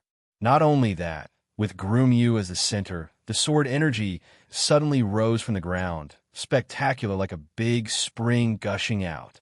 This strange phenomenon was really like thunder rising from the ground. 100 feet, 200 feet, 300 feet, all of them were vast and mighty sword energy that rose into the sky. After the 30 Beimang experts that Groomyu purposely targeted died, there were 60-odd people who couldn't dodge in time or just happened to bump into the sword energy, dying with their eyes wide open. Apart from most of the Beimang people who were lucky enough to dodge the sword energy, in truth, the number of experts who could take the sword energy head-on could be counted on 2 hands. Zhong Liang was naturally the most relaxed. He just raised his spear and landed heavily, smashing the sword energy that rose from the ground beside him. Zhong Liang wasn't in a rush at all. The one who should be anxious was Groomyu. Lu Huang, who was at the end of his rope, faced the continuous charge of 3,000 cavalry. Apart from death, what else could he do? When the cavalry of the Zhong family entered the battlefield, Lu Huang would probably go and meet his master who made Jianghu bow to him for 60 years. Zhong Liang only needed to delay Groomyu at the crucial moment. If he could capture Groomyu alive, that would be the best. He didn't believe that his nephew, Zhong Tan, who was responsible for the prosperity of the family, had died at Miyun Mountain Pass. He was most likely imprisoned by Bail Yang, most likely in Beiju City. Not only did Zhong Liang have high hopes for Zhong Tan, who had a similar temperament, but the entire Zhong family needed Zhong Tan alive. Otherwise, the Zhong family's 20 years of hard work and planning would all be for naught. Even if he and his brother Zhong Shantong achieved great military exploits in the future, without an heir, what benefit would it bring? Zhong Liang hoped that it would be used by Groom Yu or someone else in exchange for Zhong Tan's chance to return to the family. Zhong Liang, who was in a complicated mood, suddenly looked around for no reason, as if he was looking for something. He was very curious. As a top guru with outstanding attainments in Xianfinger, he could feel a huge and suffocating invisible momentum, but he couldn't catch any clues. He only knew that Toba Bodhisattva had dragged the young king into a real dangerous battlefield. Ordinary people couldn't touch it at all, and even Zhong Liang couldn't see it. After this battle, the casualties of Beiliang's siege infantry would be beyond imagination, and it might even affect the future southern expedition to the Central Plains. Because of those 18 people, the Southern Dynasty's infantry that had been accumulated for 20 years would be long gone before they could break through Beiju City. At that time, the grassland cavalry would have to dismount and fight, and the casualties would only increase. Liang Mang and Beiliang knew that whether Beiju City could be defended or not depended on the number of the Southern Dynasty's infantry. This was also the reason why the 18 people didn't retreat. It was also the reason why Beiliang quickly sent out so many elite cavalry, and the cobweb men of sacrifice and Jianghu masters didn't hesitate to go all out. Killing one more Southern Dynasty infantry that was familiar with siege warfare would increase the chances of Beiliang's Beiju City. Zhong Liang, who was tenacious and indomitable, was at a loss for the first time. Why did this battle have to be so bleak? Shouldn't the millions of grassland cavalry have targeted Beiliang from the beginning? In the hinterland of Beimang, the broken spear in Deng Mao's hand was less than 2 feet long. At this time, it became more and more like a broken spear, with only a foot-long spearhead left. However, one of Xianyuan Qingfeng's sleeves was also shredded, and a ghastly wound appeared on her fair, jade-like arm. Blood flowed out incessantly. Deng Mao didn't let the purple-clothed man get within 50 steps of the Crown Prince of Beimang, but his palm was bloody and couldn't be said to have the upper hand. Chapter 2014. However, Beimang Shihe Province's preceptor Helian Wuwei, Aquarius Province's preceptor Wang Yong, and the Crown Princess had all come to Yelu Hongsai's side, as if they were facing a great enemy. They wanted to make sure that the Crown Prince wouldn't be killed by that crazy woman in broad daylight. Regardless of what attitude the emperor held toward the life and death of his son, if the commander-in-chief died under the protection of the army, in the end, it was an unprecedented and shocking comical matter. 2 armies facing off against each other, and having the head of a general taken away by the enemy of 10,000 men was a ridiculous ending that would only appear in the streets and alleys of romance novels. Although Helian Wuwei wasn't famous in the grasslands as a martial arts grandmaster and was only known for his strict management of the army, and Wang Yong had never killed an enemy in Jianghu or on the battlefield. However, judging from the fact that these 2 riders were flanking the Crown Prince of Beimang, their strength must be extraordinary. After all, the Crown Princess of the Chess and Sword Music School was rumored to be second only to Hong Jingyan, Huang Baozhuang, the Copperman Grandmaster, and several masters whose sword chi was close to Huang Qing. At this moment, she was still standing on the right side of Wang Yong. Even in the face of such a lineup, Xianyuan Qingfeng still had no intention of retreating. Unreasonable. Wang Yong, the preceptor of Aquarius Province, shook his head lightly. This woman didn't know how to judge the situation. Not only did he steal the limelight for the young king, but he didn't expect this woman to really think he was a pushover. Yelu Hongkai made up his mind to use her to rope in a group of grassland bigwigs with unique hobbies. He smiled sinisterly and said, "Deng Mao, remember to keep her alive." Xianyuan Qingfeng coldly glanced at the Crown Prince of Beimang, who was sure to win, a mocking smile on his lips. Logically speaking, the Crown Prince was more precious than his Royal Highness. However, no matter if it was Liang or Beimang, they were all trash. Deng Mao said in a low voice. Xianyuan Qingfeng, I'll give you a chance to kill yourself. Broken Spear Deng Mao didn't deliberately lower his voice. Yalu Honkai was immediately enraged after hearing this, but due to his forbearing and gloomy nature, he didn't say anything. However, in this crown prince's heart, Deng Mao and his benefactor, Yalu Dongchuang, must die. Xianyuan Qingfeng laughed loudly, as if he had heard the funniest joke in the world. After he stopped laughing, he asked, Xianyuan Qingfeng, do I need others' pity? At this moment, although Xianyuan Qingfeng's expression appeared to be calm, the splendor that blossomed from her beautiful eyes left a deep impression on others. Bigotry, madness, and ruthlessness. No matter when or time and place, these grandmasters of martial arts evaluation masters, or even Wang Ansli Chungang and Wang Xinji would never have such an extreme demeanor and or Li Wang and Wang Xinji, Wang and Wang, who had these in no matter where and in the no. To them. This is Yang's lady was female woman was. White dress Luo Yang, martial emperor cities Linya, and Wu family sword tombs Jade Flower would never be so cold and extreme. Xianyuan Qingfeng slowly raised her injured arm, allowing the blood to drip from between her fingers onto the yellow sand. Her eyes turned red. Deng Mao, do you really think you're that bastard with the surname Su? Strands of scarlet aura that reeked of blood appeared on her arm. It was so thick that it was almost tangible, and it formed a sharp contrast with her smooth and translucent snow-white arm. The aura that flowed out lingered around her arm, like numerous small scarlet snakes that were sticking out their tips. If one were to talk about the most unreasonable heavenly phenomenon killing heavenly phenomenon in the world, it would be Catman Han Xianxia. At this moment, the strange phenomenon of Xianyuan Qingfeng's arm coiling around the red snake was exactly the same as the famous technique of the Liang chief eunuch in the past. Not only that, compared to Han Xianxian, Xianyuan Qingfeng was even more ruthless. She went one step further and didn't hesitate to use her blood to nourish this thing. This kind of crazy behavior that no one had ever done before was no different from raising a flood dragon in one's body, using the acupoints in one's body as a cage, first turning the snake into a flood dragon, and then using the meridians as the river water. She achieved the ultimate goal of a great flood dragon transforming into a dragon. Compared to the other Beimang people who didn't know the inside story and didn't know the severity of the situation, Deng Mao, who had experienced the Jianghu of the Central Plains, could clearly see the inside story. He couldn't help but sigh. What a lunatic! Deng Mao lowered his head and looked at the broken spear in his hand. He sighed with a strange expression, a little regretful and a little helpless.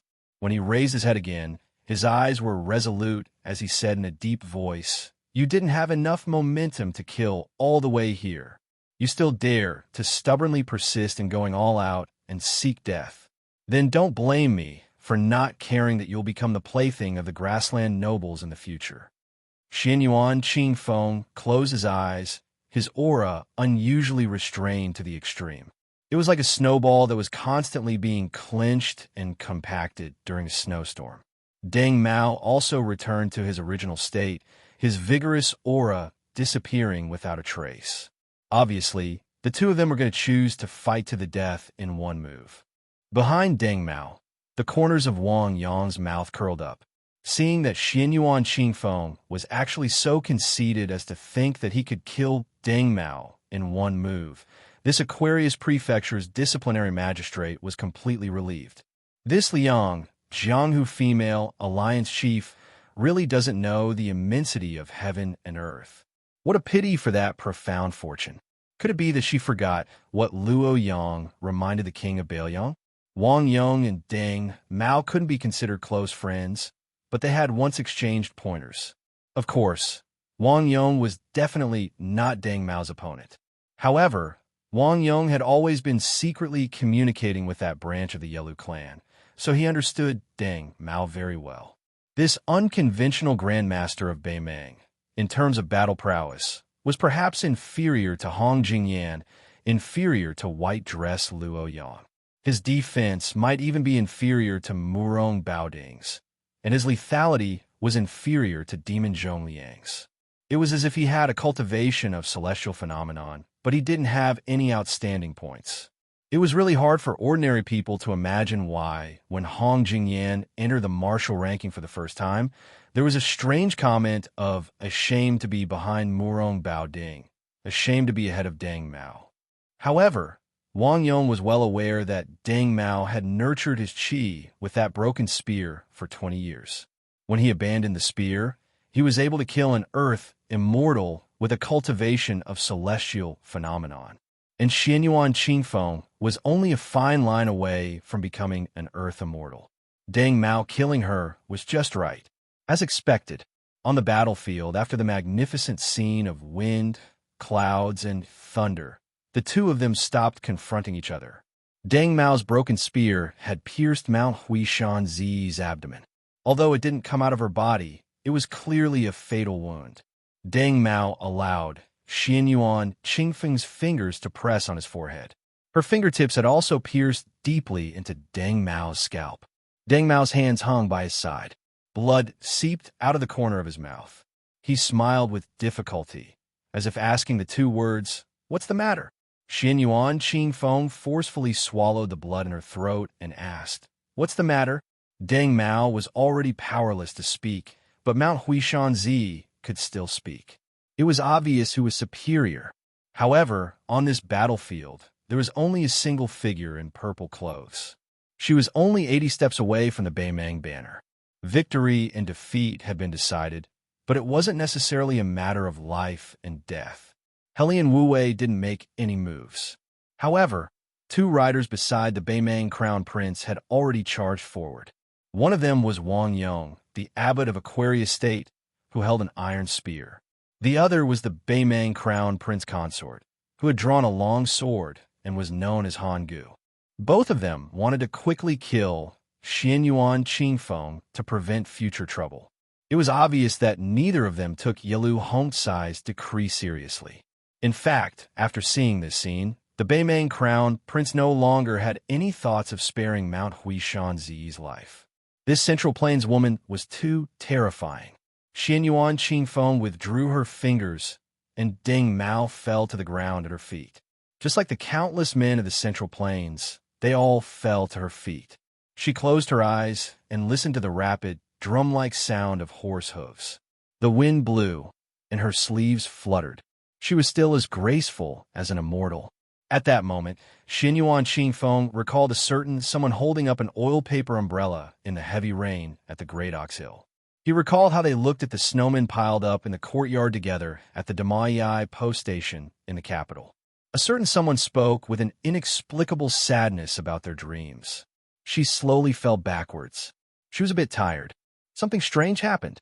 In a certain inconspicuous battlefield in the heart of the Northern Mang army, a petite and exquisite figure had actually emerged from the ground mysteriously. She arched her back and sprinted as fast as lightning, practically passing through the bellies of the Northern Mang warhorses.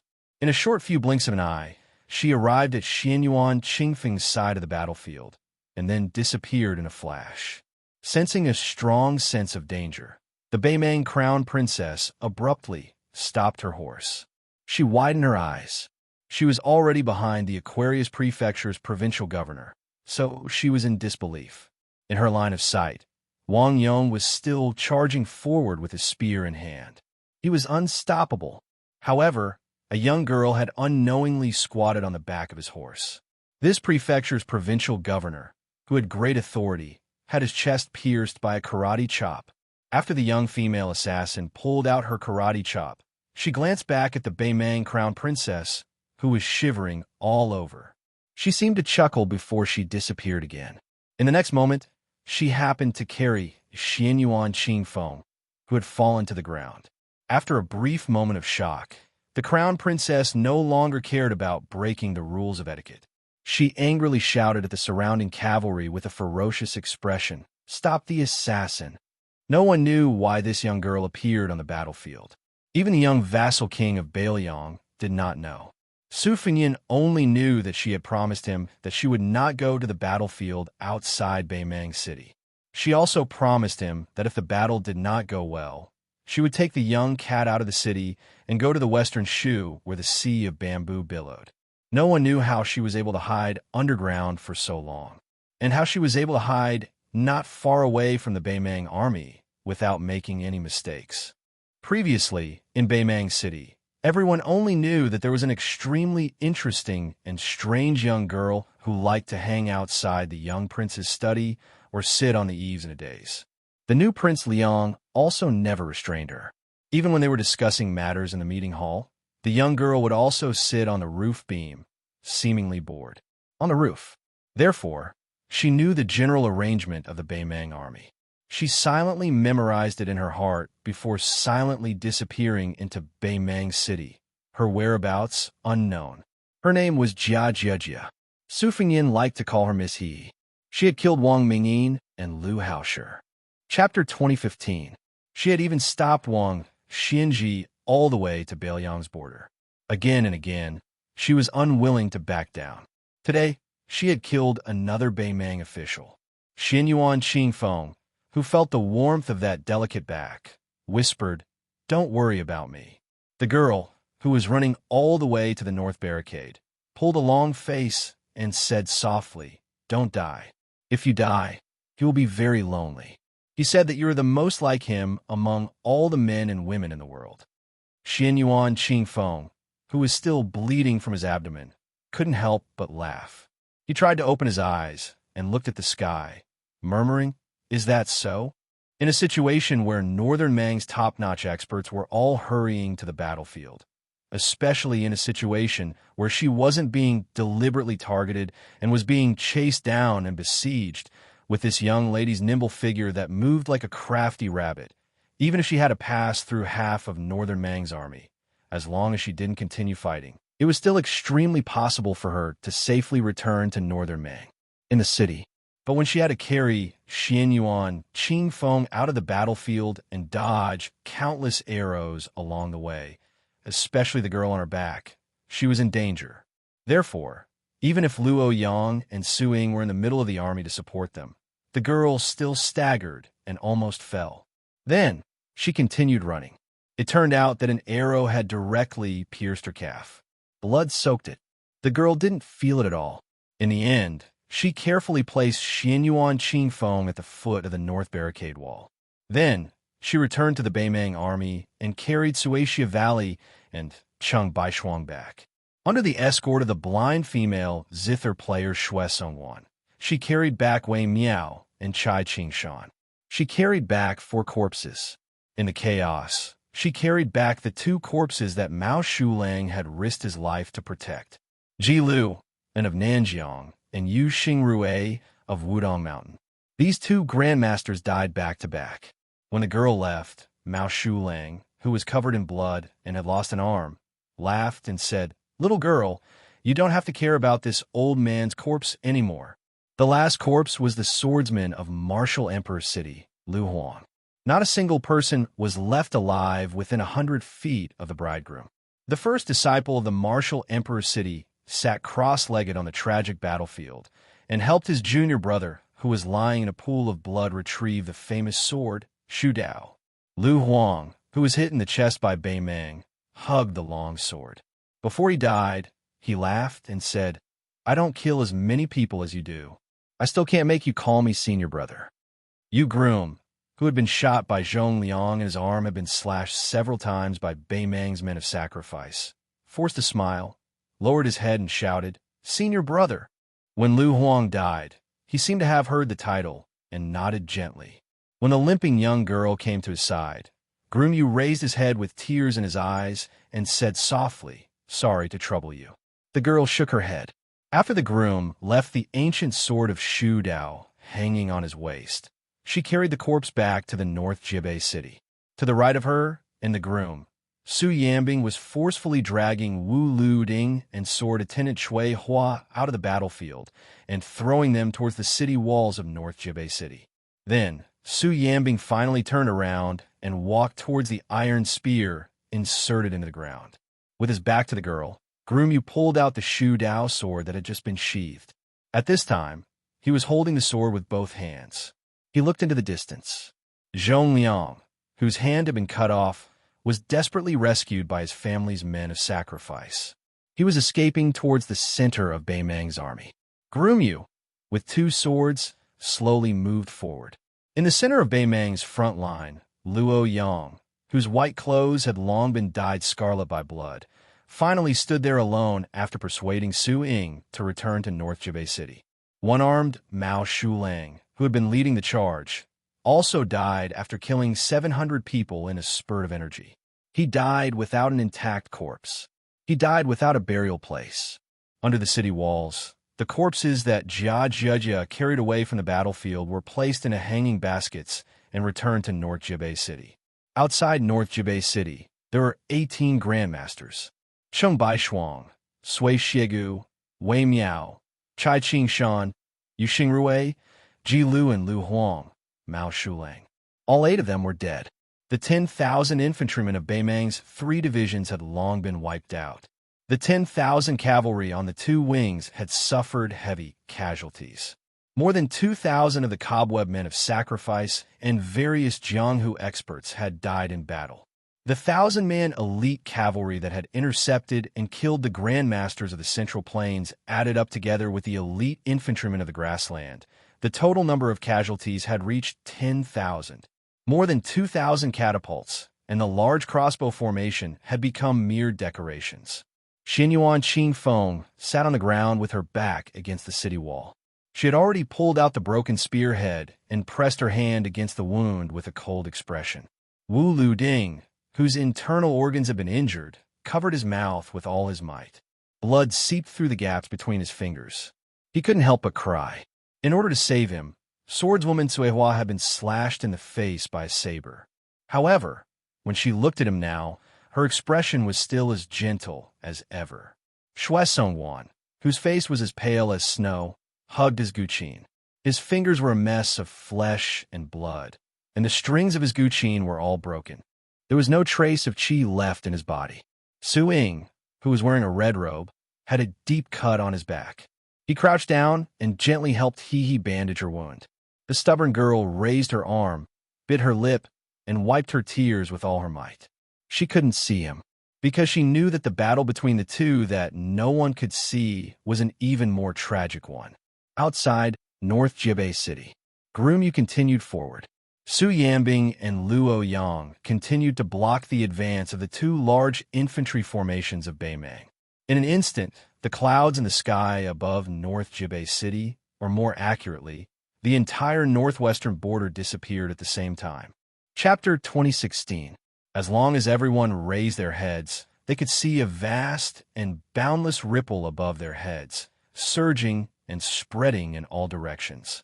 The Northern Yang Border Army inside North Barricade City and the Northern Mang Great Army outside North Barricade City were like fish swimming at the bottom of a lake, all of them raising their heads to look at the layer of ripples on the mirror-like surface of the lake.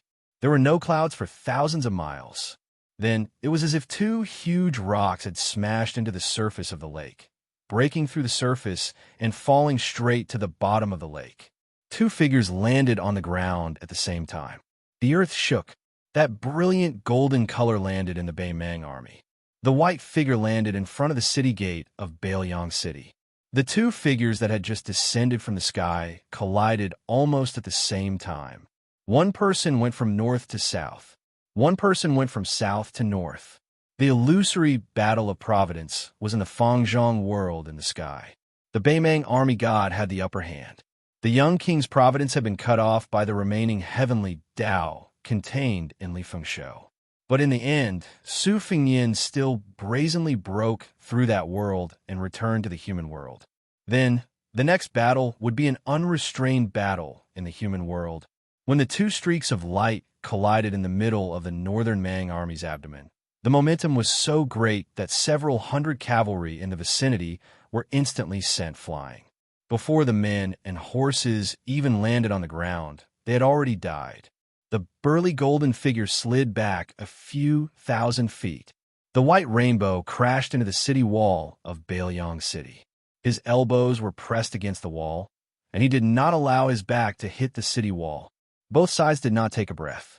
Instead, they collided violently in the previous straight line at a speed faster than when they retreated. The location of the collision this time was a bit closer to the south, which was why there were several hundred northern Mang cavalry soldiers who were caught in the crossfire, their men and horses sent flying. The Beimang army completely stopped advancing south. They did not dare to. Even though close to half of the 18 grandmasters outside northern Mang City had died, and the remaining half had completely lost the ability to fight, when the northern Mang barbarians personally witnessed this horrifying scene that shook their hearts, all of them were stunned. The two rainbows collided again and again at a speed faster than before. By the time the Beimang army that was unfortunately in that straight line, which penetrated through the north resisting city to the rear of the 400,000-strong army, had finally had time to frantically flee to both sides, more than 20 collisions had already occurred. On this straight line, even if you were a celestial phenomenon expert, as long as you blocked the path of both sides, you would die instantly.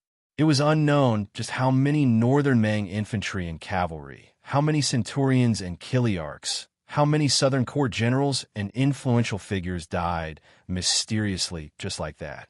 Later on, there was a martial arts grandmaster who sighed from the bottom of his heart. The battle outside Zbicheng is probably only comparable to the battle between Lu Zhu and Lu Zhu.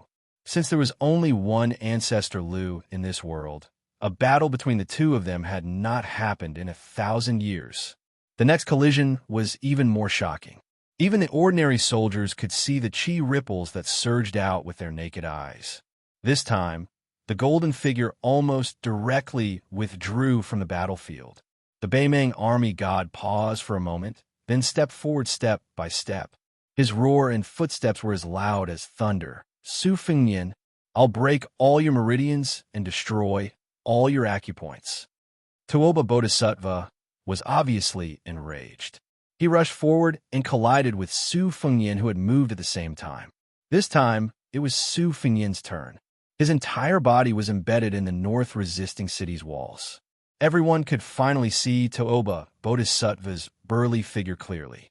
18 golden flood dragons, as thick as bowls, circled around his body rapidly. He sneered loudly.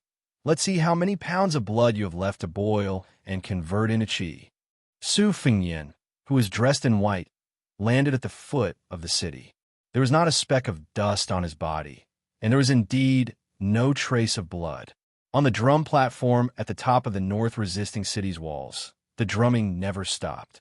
Jiang Yan'ai, who was beating the drum nonstop, had tears all over her face. She did not dare to look at Su Fengnian. She suddenly shouted, Beiliang's millions of poor families are wrapped in iron clothes and withered bones. Come, come, come, let's see who's the butcher of the Yang realm. Come, come, come, let's see who's beating the beauty drum. With his back to the north resisting city and the remaining grandmasters of the Central Plains, the young man who had already torn off the vassal king's robe stood barefoot outside the city. After hearing the voice from the top of the city wall, he said with a hoarse voice, Don't worry, I won't lose. Su Fengnian raised his head and took a deep breath. He shouted angrily, Dong Tai. Laughter came from the distant sky. I'm already outside the divine gate. You can fight to your heart's content. Dong Tai, the peach blossom sword god, had ascended to the sky step by step. He held his sword and arrived outside the divine gate alone. Dong Tai stopped in midair. He held his sword horizontally and asked with a smile, Let me ask the immortals in the heavens, who dares to come to this mortal world? After hearing this, Su Fengnian exhaled softly. It was as if he wanted to release all the pent-up anger of the 300,000 Beiliang cavalrymen in 20 years. He smiled and said to himself, Then I'm really going to be invincible in the mortal world for once. He was dressed in white and had an extremely happy expression on his face. It was as if a heavy burden had been lifted off his shoulders. For the time being, I don't care about how many wisps of smoke there are in the Central Plains. I don't care about the outcome of the war between the two countries. I don't care about the Liang imperial courts scolding. I don't care about the million cavalrymen of Beimang. I don't care about how many famous stone tablets there are in Mount Qingliang. I, Su Fingyan, will only be Su Fingyan for once. Su Fingyan laughed loudly and said, Heaven, earth, and mortal world, wait for me, Su Fingyan, to stretch my body. Sure enough, the young man did a big stretch. A snow-white giant python that seemed both tangible and intangible suddenly appeared behind the young man. It was as huge as a mountain range, occupying the North Jibei city. Its python head poked out of the towering North Jibei city and let out an earth-shattering roar toward the grassland in the north. Chapter 2017. The great python entrenched itself in the human world. On the battlefield of Beimeng, Tuoba Bodhisattva shouted angrily, Su Fingyan, how dare you steal the fate of heaven and earth and use it for yourself? On Mount Qingliang in Liangzhou, Tantai Pingjing stood outside Tide Listening Pavilion and saw a young lady with a pale face walking out of Tide Listening Pavilion. Tantai Pingjing had seen everything in the human world. It seemed that only a few people, including Baihu'er, Face, Chunyu, and Jiang and I, could be compared to this young lady. However, this young lady with a bit of childishness was naturally far from those women with obscure backgrounds and rough experiences. Standing in front of Tantai Pingjing, she was timid and weak, like a little flower that quietly grew and died in a secluded corner. No one saw or appreciated her, but once one met her, regardless of gender, one would feel pity for her. Tantai Pingjing looked around. In her eyes, Mount Qingliang was empty. The people and things were still there. However, the fate that the Su family had accumulated in the northwest of Liang for 20 years was gone. In the world, everyone had fate. It was just a matter of quantity. Only the person with the most fate could gather into fate. The current emperor of Liang, Zhao Zhuan, was naturally one of the outstanding figures. The old grand secretary, Zhang Julu, also had fate. Now, Chunwang also had it. The great pillar state, Gu Jiantang, had always had it. Back then, the illegitimate son of the late emperor, Zhao Kai, also had it. Among the women in the world, the empress of Dechu, Jiang Ni, who was beating the drums on the city wall of Beimeng City, also had it. Xinyuan Qingfeng of Liang River Lake had it. Bodhisattva of Mount Lantua had it. The young lady in front of Tantai Pingjing had no fate at all. This was definitely a huge anomaly in the eyes of Qi cultivators. Or it could be said that this woman once possessed a great amount of luck. Perhaps she should have been the empress of Beimeng, or even the next empress of the grassland. But for some reason, her luck was integrated into the luck of the Su family in the end, and then it was taken away by someone in Beijing City. The Qi refinement grandmaster who was originally rushing south to the South Sea sect was just passing by Liangzhou City. After seeing the strange phenomenon here, he could not help but rush over. Staring at the little girl who was full of confusion, Tantai Pingjing thought for a while and understood. She asked softly, "Are you called Huyingguanin?" The young girl nodded. "Big sister, who are you?" Tantai Pingjing smiled and then asked with a frown, "Did Su Fingyan beg you to do this?" She hurriedly shook her head and said, "Young master only knows that I've returned to the grassland tribe. He doesn't know that I've been staying in Tide Listening Pavilion all this time. It was Grandpa Su who secretly told me those things before he passed away. I'm willing to do anything for you." Tantai Pingjing looked at the determined expression on that beautiful face and sighed secretly. She raised her head and said softly, "Are you willing to do this?"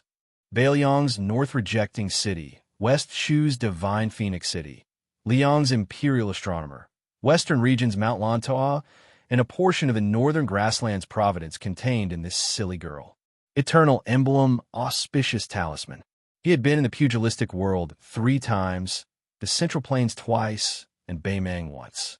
He had been to the imperial court 3 times, Great Peace City twice, and Guangling Path once. Everywhere he had been, he had gained something. The providence he had obtained in the end was more than enough to be the emperor of the Central Plains, let alone the king of a territory. Why are you still unwilling to judge the situation, take a step back, and wait for an opportunity to take action? Tantai Pingjing stretched out her hand and rubbed the little girl's head. You're as silly as I am. But compared to me back then, you're more courageous. Very good. The stupidest thing a girl can do is to be angry with the person she loves. Huyin Guanyin, live well in the future. You'll definitely be happy. Huyin Guanyin smiled in a daze and nodded. Thank you, big sister. Tantai Pingjing smiled knowingly. Big sister? Me? I'm an old granny. The girl was at a loss. The tall female Qi cultivator had disappeared. Huyin Guanyin, who had finally seen the light of day from Tide Listening Pavilion, sat down on the edge of Tide Listening Pavilion's platform. She raised her small fist and waved it as if she was encouraging someone. Young master, you must win this fight. The grass grows next year, and the geese go and come back. Su Fengyin took a small step, just an inch or so. Such a small step was simply negligible. But at this moment, the Beimang military god who had clashed with the young king dozens of times actually began to move more than 10 steps in an instant. There was actually an unstoppable edge in the world. On the battlefield, there was probably only the great snow dragon cavalry. On the court, there was only Li Yang Zhangjiulu. Now, it was this young man who had abandoned all burdens. Even if he was facing more than 300,000 Beimang soldiers and an immortal Beimang military god who was already a celestial being, dressed in white, his sleeves swayed in the wind as he swept forward.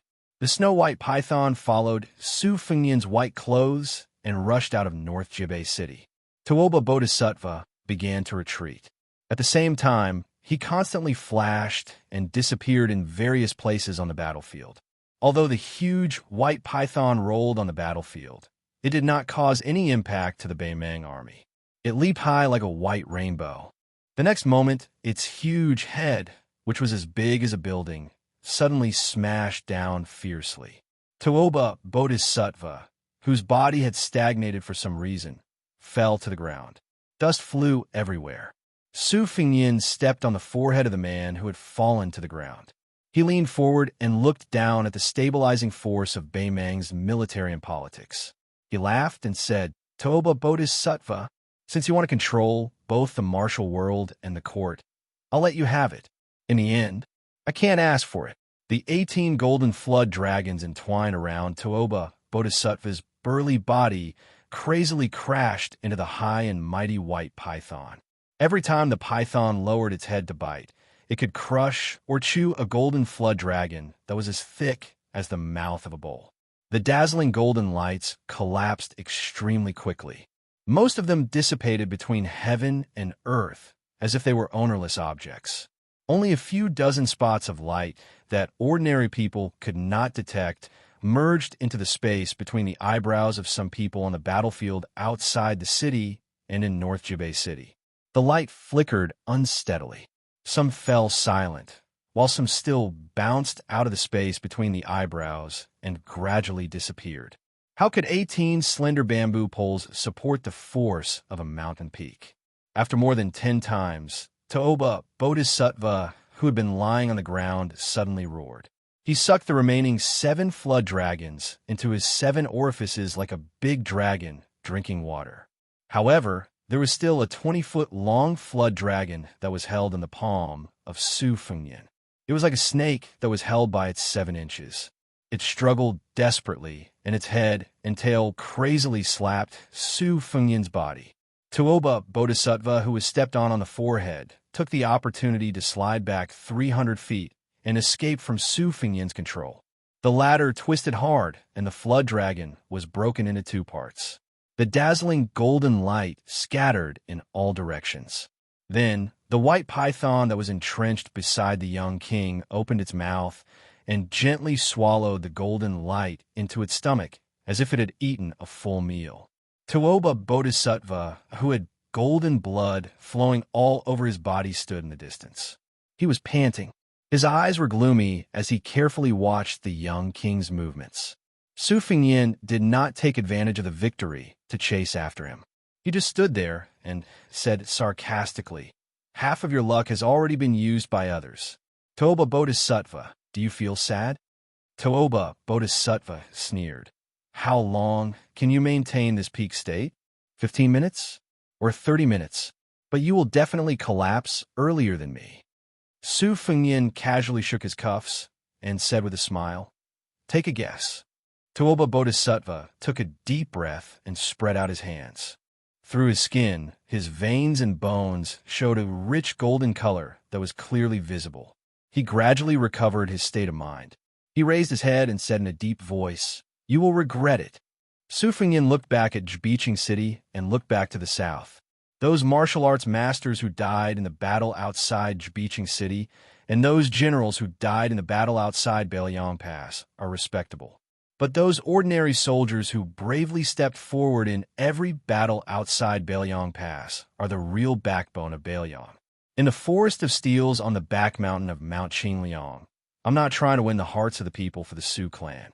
I just hope that the common people of northern Liang who can't hear the drums or see the smoke signals will know just who died for them on the battlefield outside the pass. In my life, I have a clear conscience. Why would I regret it? Back then, at Mount Wudong, he stood side by side with the first-generation sage Zhang of the Confucian school. The old man sighed. "I once led my students and disciples to travel all over the country. I lived in Xianxia Academy until now.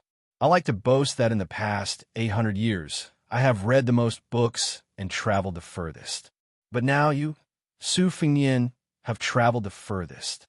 Before that, Su Fengyin really didn't think about how far he had traveled in Bailiang, Liang, and Beimeng. If there was a tombstone on Mount Qingliang in the future with the name Su Fengyin engraved on it, he wouldn't be lonely. Left, right, front, and back, they're the heroes of Bailiang. Su Fengyin turned his head and smiled at Tuoba Bodhisattva. "Don't worry. I will definitely beat you up until your parents can't recognize you." Tuoba Bodhisattva's figure flew backward and laughed. "Come and fight." Su Fengyin's hands hung down naturally. In each of his palms, there was a purple heavenly thunder surrounded by electric light. Looking at Tuoba Bodhisattva's retreat, he curled his lips. "Why? Not only do you want to stall for time, but you also want to use Dong's troops to kill me at Huayang Pass? To be honest, you are worse than Wang Xinji." After Su Fengyin disappeared in a flash, he only left a sentence that lingered on the battlefield: 108,000 miles. The rumbling of thunder continuously resounded in the vast area outside of the Northern Ming Army's northern borders, continuing without end. At this moment, the north gate of Bailiang City opened wide. Bailiang cavalry rushed out and crashed into Beimeng's infantry formation. The east and west gates opened as well. 5,000 men of sacrifice rushed out from each gate. About an hour later, a burly figure fell into the heart of Beimeng's army like a meteorite. He was thrown here from afar. In the big pit, Tuoba Bodhisattva was badly mutilated.